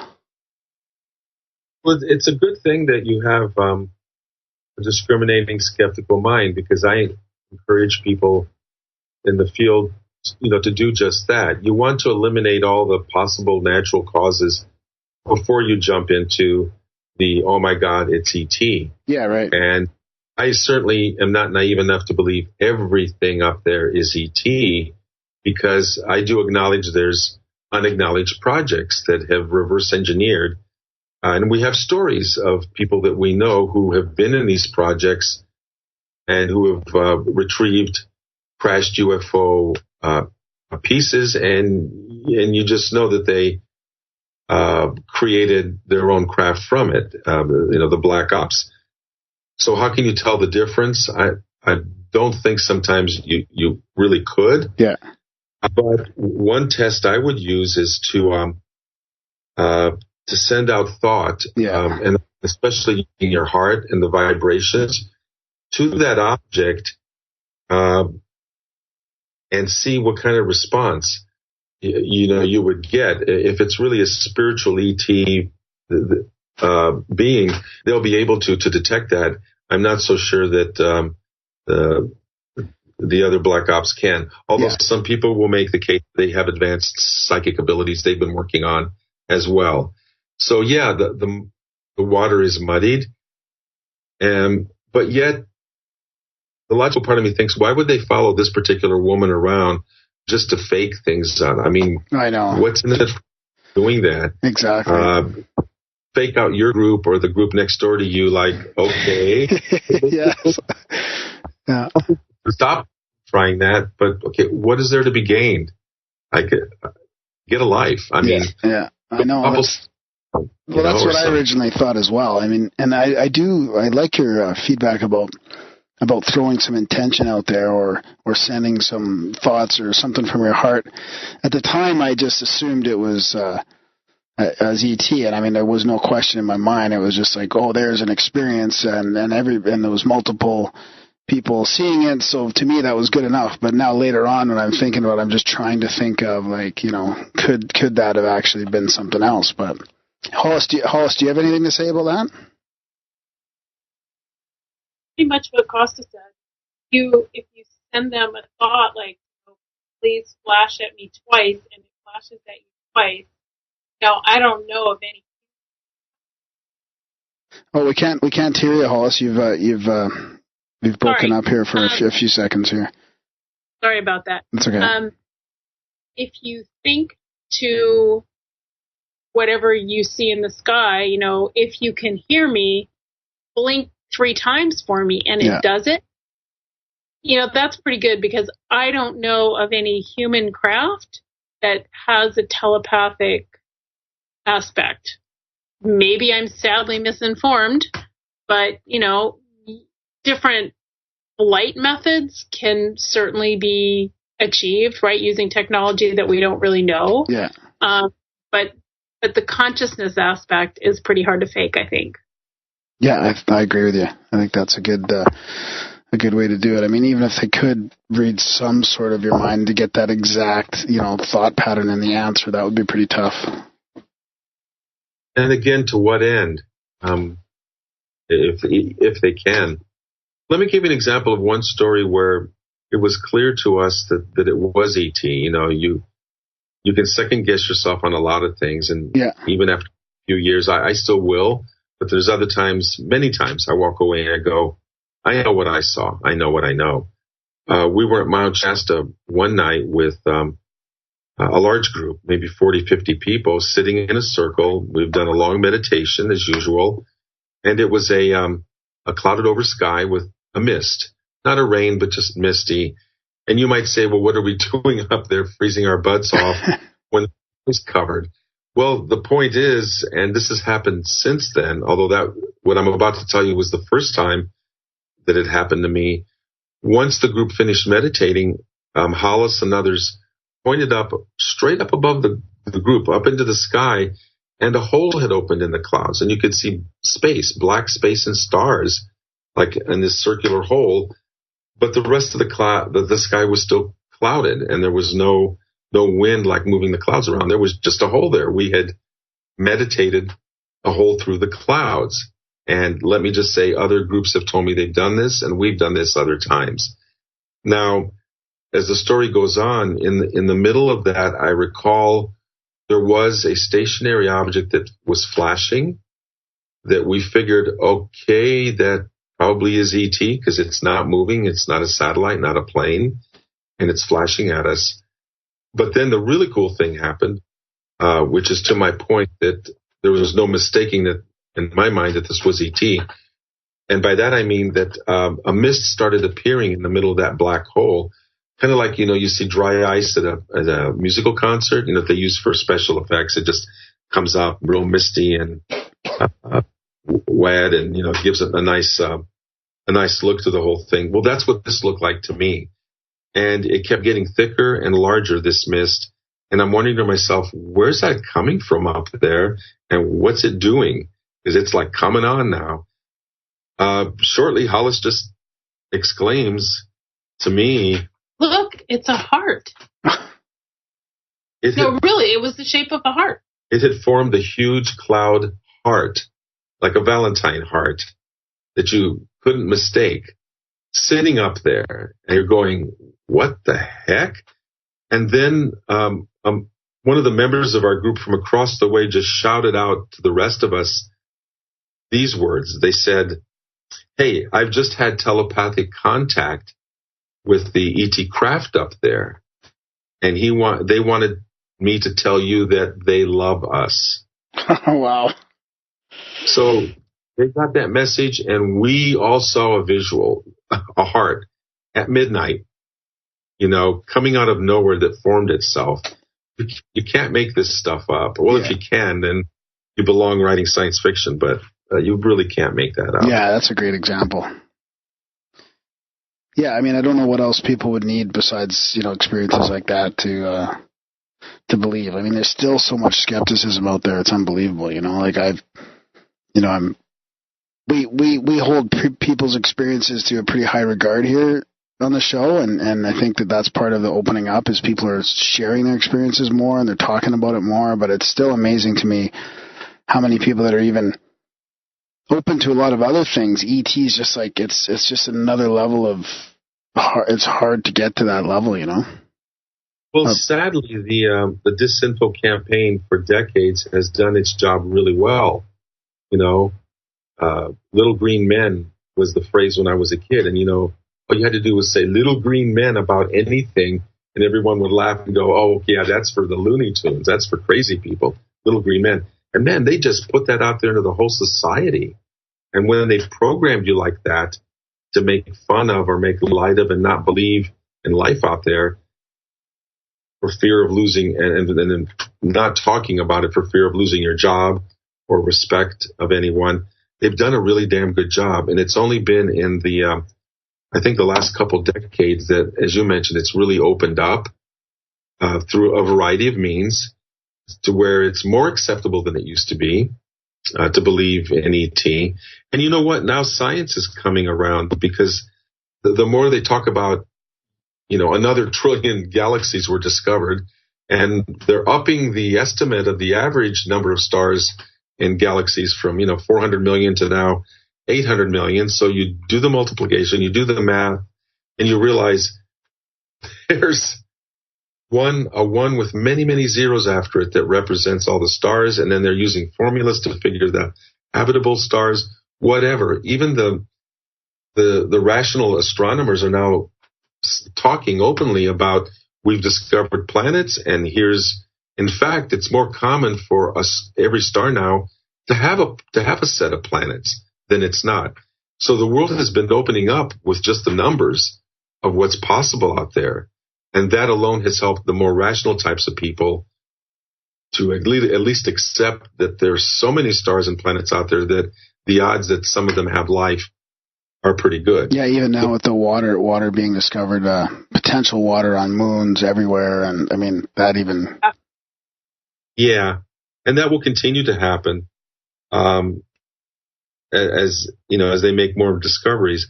But like Hollis was saying earlier, once you've had your own experience and it's undeniable, you don't need an astronomer to tell you that you just had a contact with another life form, a conscious life form that's really special and that you want to repeat. To that point, again, that week at Mount Shasta, when Hollis had her experience with the 3 or 4 Arcturians, I also watched one midnight in the company of 9 other people in a secluded area of woods. I watched what I think was about a 6-foot sphere materialize out of thin air, slowly fade in and hover a foot or so above the ground without making noise and without any other kind of wind or smell or anything. It just hovered silently, and it was opaque. Someone tugged at my sleeve and pointed at it, and I was rubbing my eyes going, well, is it the shadows of the moon? Is it the foliage? And no, it wasn't. There was a sphere there that I could not see into, and for half an hour, all of us just kind of milled about and talked in real hushed tones as things hovered there. One of the members of the group said, hey, I've just gotten a telepathic message from the occupants of that, and they tell me that they are research scientists. They've come to Earth to study human energy systems. Now, that was cool when this person exclaimed that to us. It gave us a little bit more of information about what is that doing here in the middle of the forest, But as the story goes on, there was a woman next to me, I'll call her Gloria, who was, during that half hour, standing very straight as a board with her arms extended out at right angles to her body and her forearms and palms parallel to each other for that half hour. Try doing that and holding your arms out there without having them get heavy and drop for half an hour. But that's what she did. I didn't know exactly what was going on with her, but I noticed that this was odd. And since I was standing next to her, I figured, well, I'm not going to interrupt because I know she's psychic. Maybe she's having a communication. And if she shows any signs of distress, I'm right here and, I can grab her and help her, whatever. Well, during that half hour, she just sat there motionless, not saying or doing anything. So I knew something was going on. At the end of the half hour, she kind of shook a little bit. Her body shook and she started mumbling and was disoriented. And I think I just grabbed her shoulders and steadied her. And I was saying, Gloria, are you okay? Are you okay? It's me, Kosta. Are you okay? What's going on? And she said, yeah, I'm okay, just a little disoriented. And at that point, the sphere started dematerializing, just fading out like it does, like in a movie. Yeah. And we found out from her that one of the beings inside approached her telepathically, psychically, and asked her, may I merge with you in order to study your energy system? And this is, like I said, this was going on when no one knew because it was silent in her head, and I was just watching her standing there. But that's what was going on during that time. She said, yes, go ahead, but I have 3 conditions. I mean, what presence of mind to be approached that and then still go, yeah, okay, but hold on, I want you to sign this contract here. Yeah. This NDA, yeah. Yeah, and it's NDA, and I want my lawyer here, too. And my mom. Yeah, my mom, too. No, but she had 3 conditions, she told us. One was that the entity leave her body when she said to leave, and the entity agreed. I should say the scientist agreed. The second condition was that she remained conscious. She didn't want to be knocked out and unaware of her surroundings, but to be fairly aware of what's going on with her. Again, the scientist agreed with that. Her final and third condition was that the scientist was not to touch the sexual stuff, the sexual organs. No funny business with, probes and this and that. And the scientist agreed to that. So that's what went down. That half hour that she had made this agreement, it was carried out well, and then the ship left. It disappeared. 2 of the members in our group, though it was midnight, had sunburns. They were not harmed, and it wasn't bad for them, but when we shone a light on their face, you could see they had reddened, presumably from the energy of this craft. And let me tell you, I was close enough that I could have taken one long step over there and tried to touch it. But part of me was going, I don't really want to do that. I don't know what I'm dealing with. And you don't want to ruin the experience. You don't want to stop the experience. Like if it feels steady and it's there and everybody's looking at it, you don't really want to, jump scare it. And I don't want to hurt myself because I was validated by the fact these guys who had not touched it but had been at a distance from it got sunburns. I mean, the rest of us didn't. But it goes to show you that there was some kind of energy involved here, and though there was no malintent intended by the occupants of the craft, still an accident could have happened. I might have been sensitive in some way when I touched it that, I get fried or whatever. So anyway, my point is I didn't touch it. We had the experience, and nobody took a picture. Nobody thought to take a picture. We had cameras among us. I mean, go figure, right? After it's gone, you're going, did you get that on camera? No. Did you? No, I didn't. But, we have our memories. And I guess 9 other people. Yeah, it's really interesting how we talked about this fear that we may have or we may not have or we may not even know that we have it. And yet she was able to be conscious enough, like you said, to answer that. Like they approach her and she, how many times do they approach people and they're not ready for that or they're not, articulate enough and aware enough to actually enable that to happen. You're absolutely right. She's a pretty unique and amazing person for that situation. Yeah, and for so many people to experience it as well. That's a great story. Yeah, and also like in Hollis's case, she was also ready, shocked, but ready to experience what she experienced. So she's pretty unique and great in that way too. Other people would have hightailed it or freaked out or yelled. But anyway, we're grateful for those who do keep it together because then they can give us these stories, their experiences to validate what we've seen. Yeah. So what do you guys think on a bigger picture thing now? What do you think? Like it may seem obvious, but what's the importance of the People's Disclosure Movement or disclosure in general? What's your opinion on that? My opinion is that the more that we disclose ourselves, the better. I believe that ET is here, that there are many civilizations here. I believe that most of them are benevolent. Not all have been at all times, but the information I have says that the bad actors have been taken care of by bigger and badder actors than they are, or better actors than they are. So by and large, the civilizations that are here don't want us to destroy ourselves. They want to help, but they don't want to interfere with our free will. When we make contact and offer to co-create with them, and this is something I talk about in my community, is we're just not there watching lights in the skies and coming up with stories to tell at parties, which is great. But we've been asked to co-create with them. When we get in our meditations, for example, in the meditations that I lead, I set up visuals where I say, hey, let's reach out to the ETs and say, let's visualize a golden age of Earth together. Everybody wants peace. Everybody wants free energy, an economic system, justice, clean environment, all that stuff cleaned up because the Earth is in a mess, thanks to humans. But we can do better, and part of our contact is to do better, is to visualize a better world that we can have. And ET's here to help once we give them permission. I will go back to, I had said at the beginning of this broadcast that there's a backstory to what I was asked to do with this mission, and I think now's a good time to bring that up. When I formed LetsTalk.com, I wondered to myself, well, is it really worth organizing people? Are people ready? Are they going to respond? Will they come back month after month?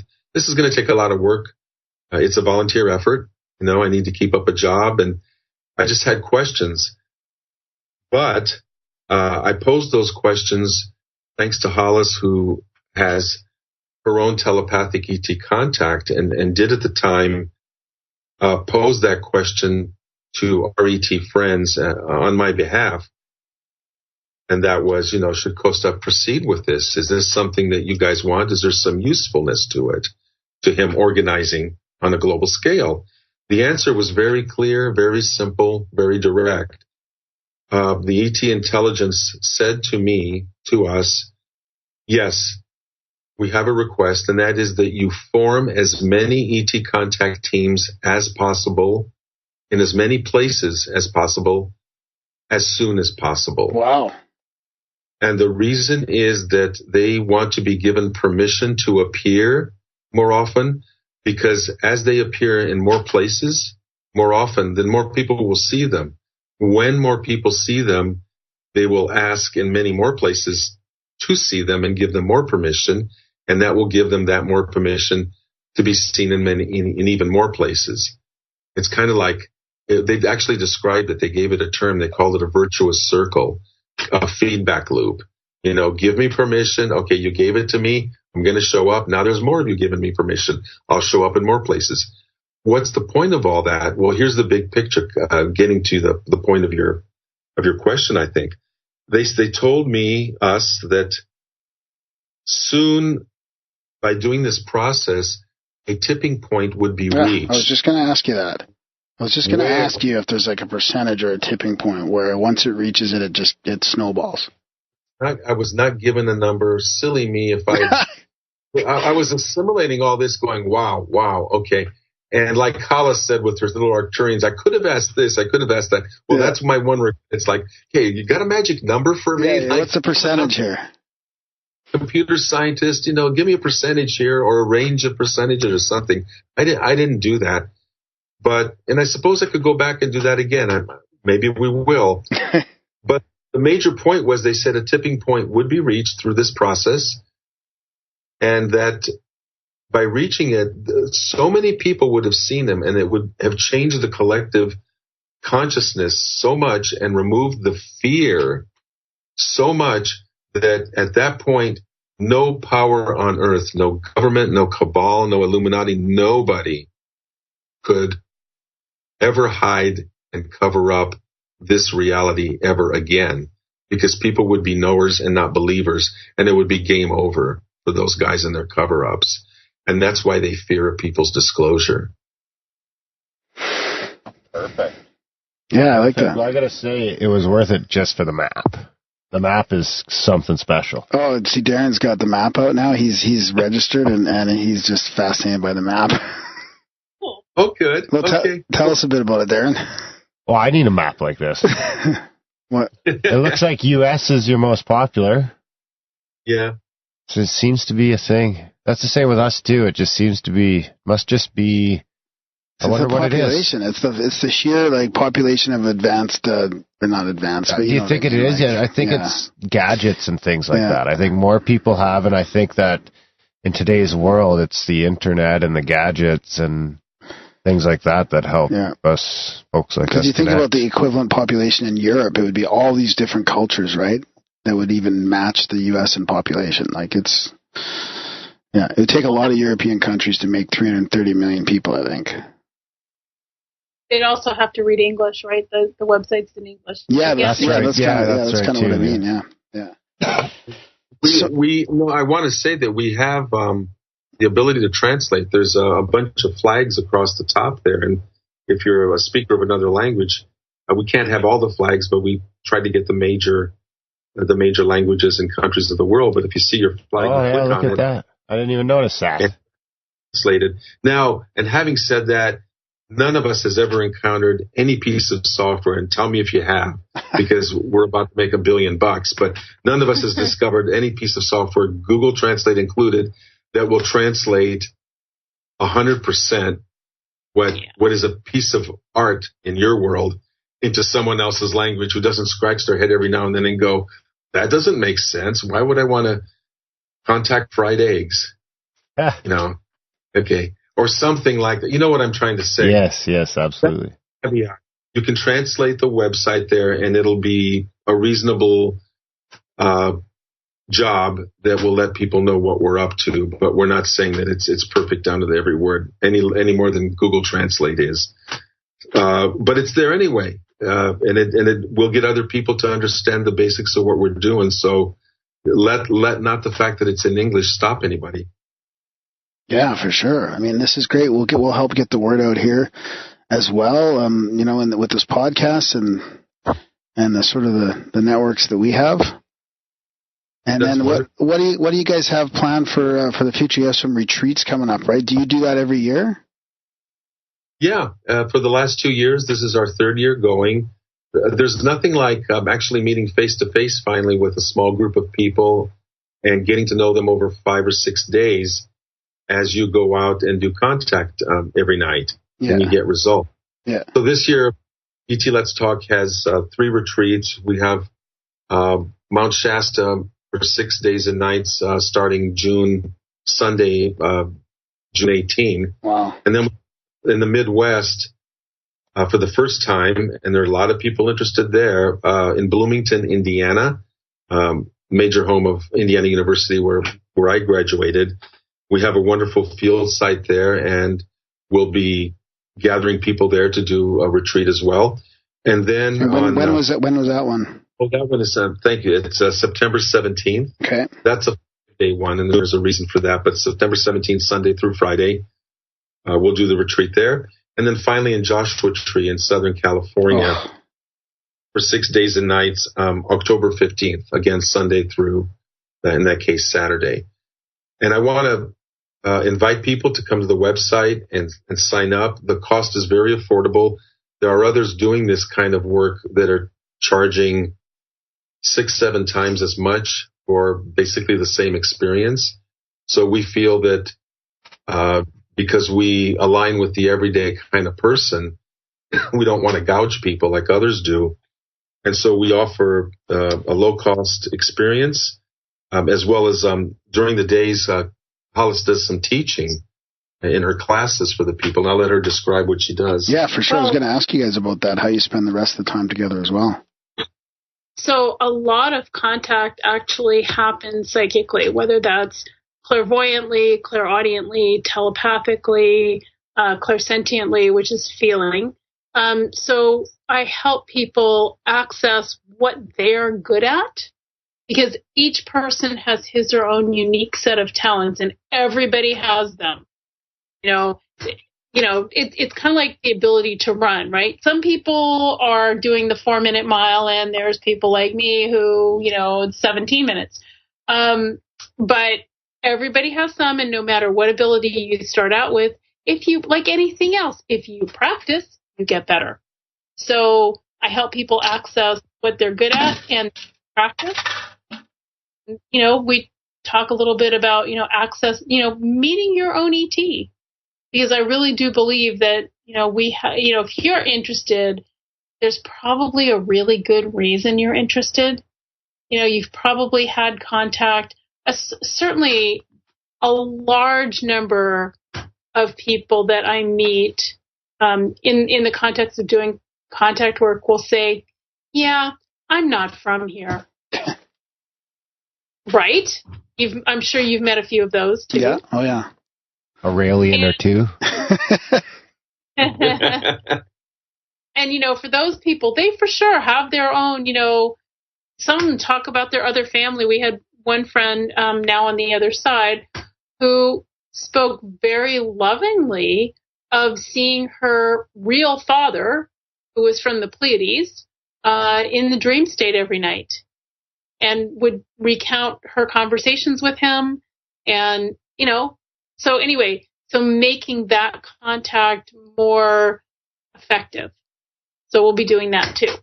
And as well, for group leaders, people who have the responsibility of leading a contact meditation, Hollis can describe what she does with that. I'm a trained hypnotherapist, and there are some very basic rules about leading a good meditation. And so I teach people those. Nice. And as well, because one of the major things that holds contact back is fear, on an individual basis and on a societal and collective basis.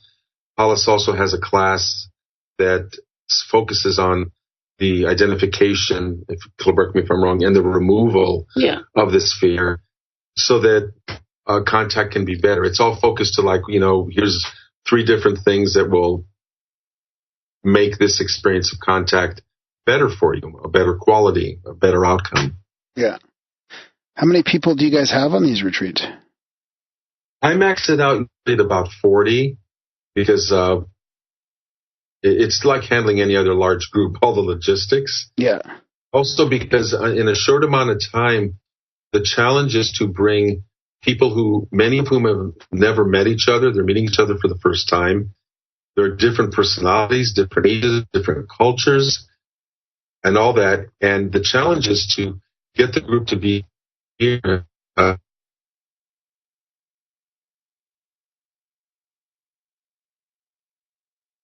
Hello?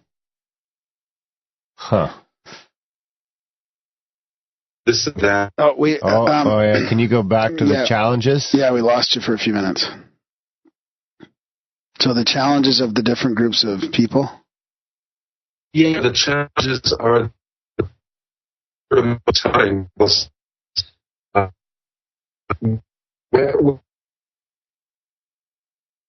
No, we've completely lost you. Something's just got the signal here.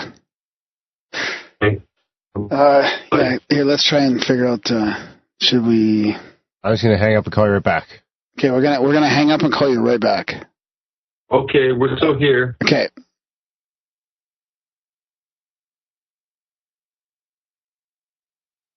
We need some elevator music to play when this is happening. Like the old Leisure Suit Larry. Okay, I'll play something for you. I can't see my fucking pointer far away. There we go.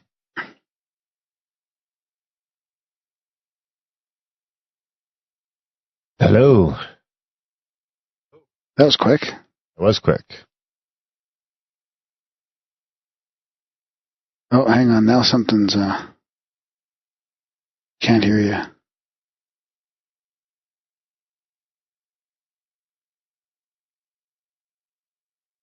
Hello? We're here. Oh. Yeah, no, something's wrong. We still can't hear you. It's I can just you're faintly coming. You guys are super faint. You're faintly coming in and out.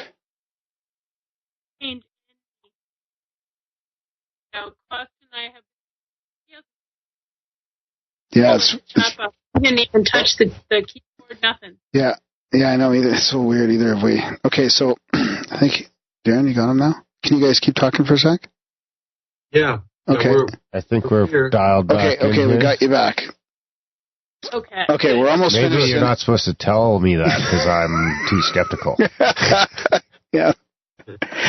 Okay, so we'll just finish off here, and then Darren's got a couple last questions, and we'll wrap it up. I think, we're at the challenges of a group. Okay.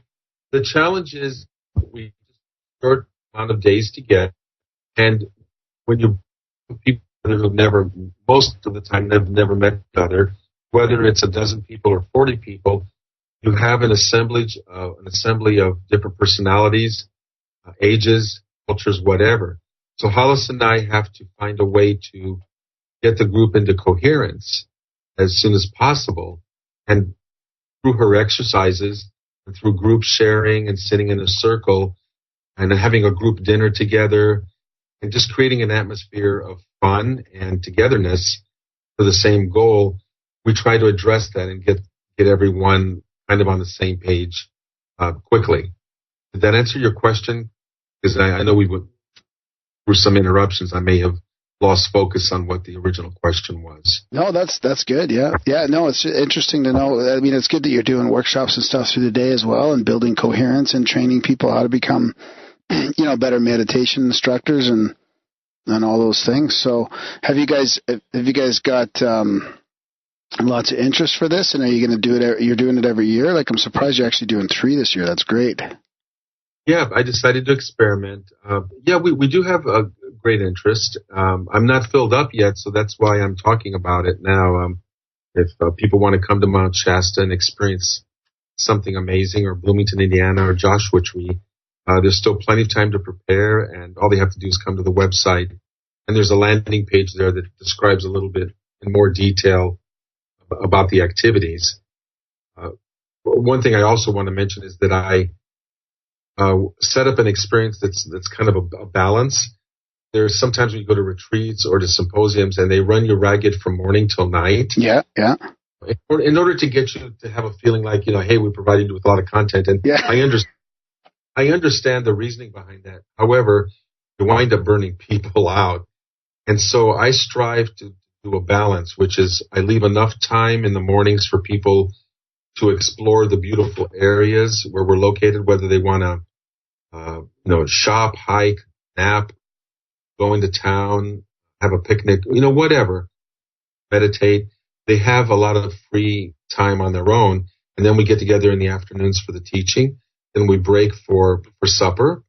And then we go out in the field. And so we repeat that day after day with that balance kind of built in, so that people walk away being refreshed at the end of 5 or 6 days, instead of short of sleep and grumpy and grumbling, And we get a lot of great feedback from folks. And did I mention we also have ground and sky contact all during the week of varying kinds that just delights us, no matter what the location is. So I'm going to keep doing this. Yes. Yeah, that's great. Do you have a question about that? Are you going to do anything for what about for the eclipse, when you're going to have a couple million people looking up? Is there anything that could happen then, or people can do? Or you talk about that eclipse that goes all the way across the states or whatever? August 17th. August 17th? Yeah. No, I personally had not planned anything about that or around that. You should ask the folks to show up near the sun. Yeah. Cool. Yeah, like you said, a couple million people have their eyes on the sun during total darkness there for a minute or whatever, however long that lasts. 2 minutes and 19 seconds where I'm going. 2 minutes and 19 seconds? That's where I'm going. Wow. It gets shorter, so it starts out longer down by like Louisiana or Florida. Yeah. And then by the time it hits the Oregon coast, it's down to like a minute 39 or something. Okay, so and where are you going to see it? I'm not going anywhere near the coast, because there's going to be a bunch of meatballs there, millions of them, and there's a bunch of festivals, and it's going to be a gong show. I don't need to be anywhere near that shit with my family. And plus, there's a whole lot of gravity going on, so I'd rather just be away from the fault line and the ocean and California. So where are you going to be then? I'm going to be in Idaho, I think. Idaho? Yeah, I'm going to go to, I think, someplace in Idaho. Maybe Wyoming. It's Darren what he does for fun. I know what he doesn't. Now I'm curious. I podcast. He's a gardener. Podcaster and a gardener, yeah. An eclipse. Yeah, I'll make the trek to see an eclipse for sure. Okay. Well, if you can ask our friends up there if they want to make a show during then. It doesn't hurt to ask, right? Absolutely. That would be great if you could ask for me. Yeah. One day, maybe Graham will cohere me enough. I'll be coherent enough that he can take me along. I'll work on his coherence in the meantime. The other thing I want to know because I guarantee you there's a couple Grimericans in that map. On that map? And I want to know who they are. Yeah. Email Graham if you're on the map. Okay. And I want to add some more people to the map, too. Yeah. We could fill out Alberta a little bit, I think. Yeah, we'll try and get some more people on the map for you. Well, that would be awesome. Yeah, I handle those personally, so I will thank them each personally, as I thank you right now. Right. And by the way, if we do go ahead with the eclipse idea and get our our whole ET Let's Talk community to focus on it, to make the request, and something happens, I will credit you, Darren, with the idea. Perfect. And I will credit you with setting it up. Because I think that's even better. Having the ability to set it up is better than the idea. Yeah, but the idea's got to start it, so it had to come from somewhere. And you're the fun guy, and had the idea. So yeah, I'll think about that. Well, your Skype is probably going to ring like 2 seconds after it happens. So because I'll be watching. Yeah. Right on, guys. Well, if my holiday plans change as well, I might see you in June. We'll see. That would be. Bring your friend. Yeah. Yeah, we'll see. Hey, I can even take people up to like almost the last day because it's not full right now. But the sooner you check in, the better, just in case we are filling up. Yeah, that's good for sure. So just so people know, Mount Shasta is what, Northern California? That's right. Yeah. Northern California, and Joshua Tree, Southern California, and Bloomington, Indiana, and the Midwest heartland. Right on. Is that like Sequoia country? No, Sequoia is north of L.A. Yeah. Okay, I was just wondering. Yeah. Believe me, Mount Shasta has this really huge mountain, so you don't need sequoias, man. If there is skiing, there's lake activities, there's hiking, mountaineering. Beautiful. It's just drop dead gorgeous. Plus, there's a lot of crazy conspiracies about Mount Shasta too. It's quite the spiritual center, really, isn't it? Well, and things just happen there. Yeah, it's like it's one of those portal. It's one of those portal places, I think, that people always talk about. People do, and believe me, over the years, and we've been there many times, we have seen blobs of fast-moving craft go into that mountain or shoot out of it, or 2 or 3 of them at midnight, 1 a.m., on the face of the mountain when there's no one there because it's like 11,000 feet up. We saw 2 or 3 lights, very bright, from even 5 miles away where we were stationed, just hovering there and dim out and move around. They're there. In a place where people really couldn't be because it's too steep. Yeah. And it's happened more than once. So whether or not you believe particular conspiracy theory, there is strange stuff that goes on there.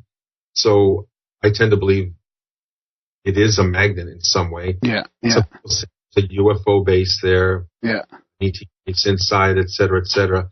Like I said, we've seen the ships around there very specifically going in there and coming out. So what do you make of that? Yeah, exactly.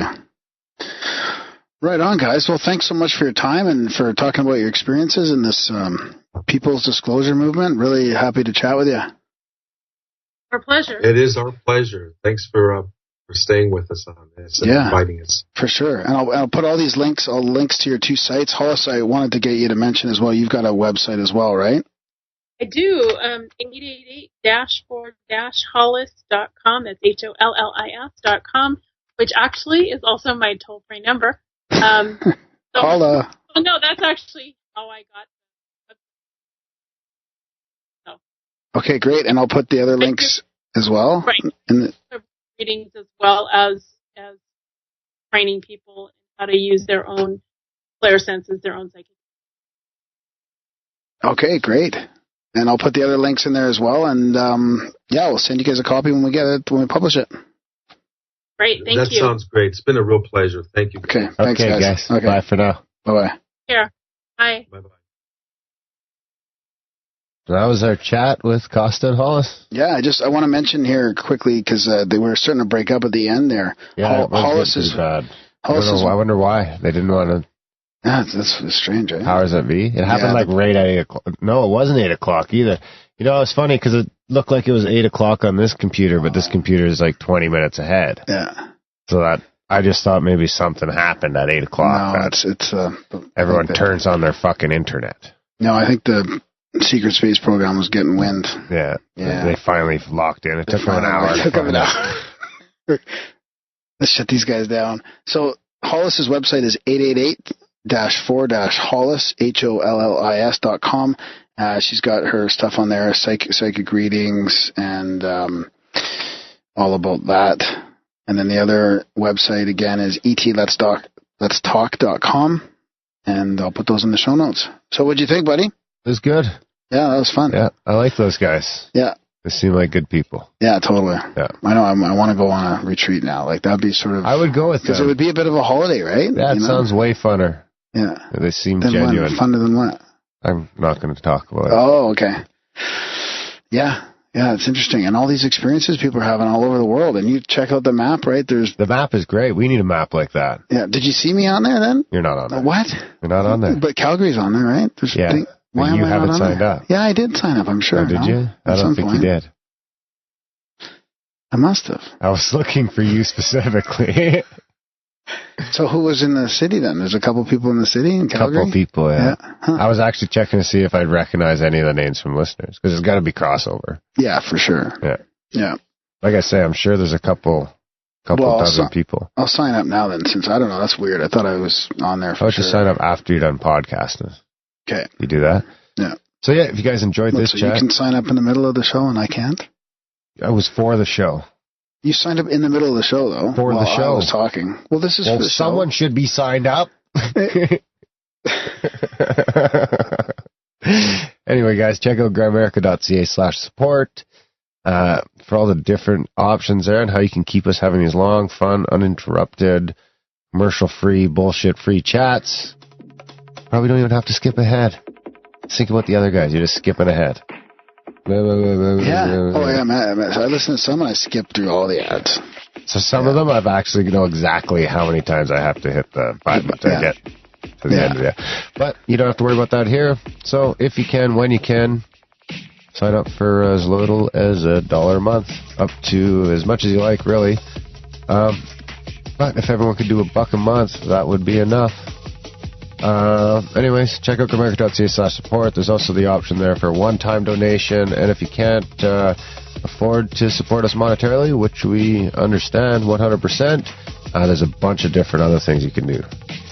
Right Graham. Check out the show notes. Yeah, leave us a voicemail. Yeah, pretty much all the stuff you can do. The P.O. box. Yeah, there's like 10 things we ask you to do in the P.O. box to support the show. In the show 9 notes. in the show notes. What did I say? P.O. box. Oh, in the P.O. box is in the show notes. There's like 10 things we ask you to do in the show notes to support the show, and 9 of them don't cost you anything.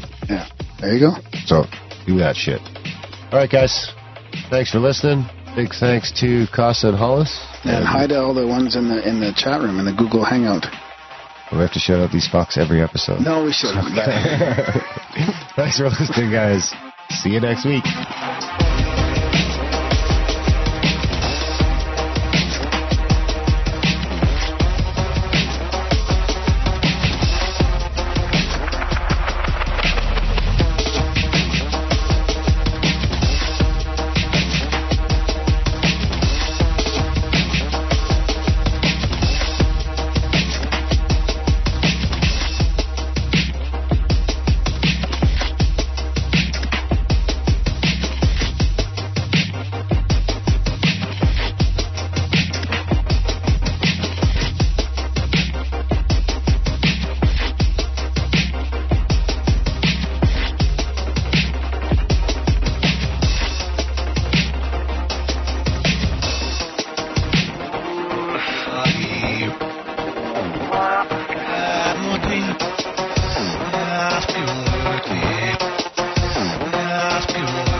Why not go online to Grimerica.ca/support?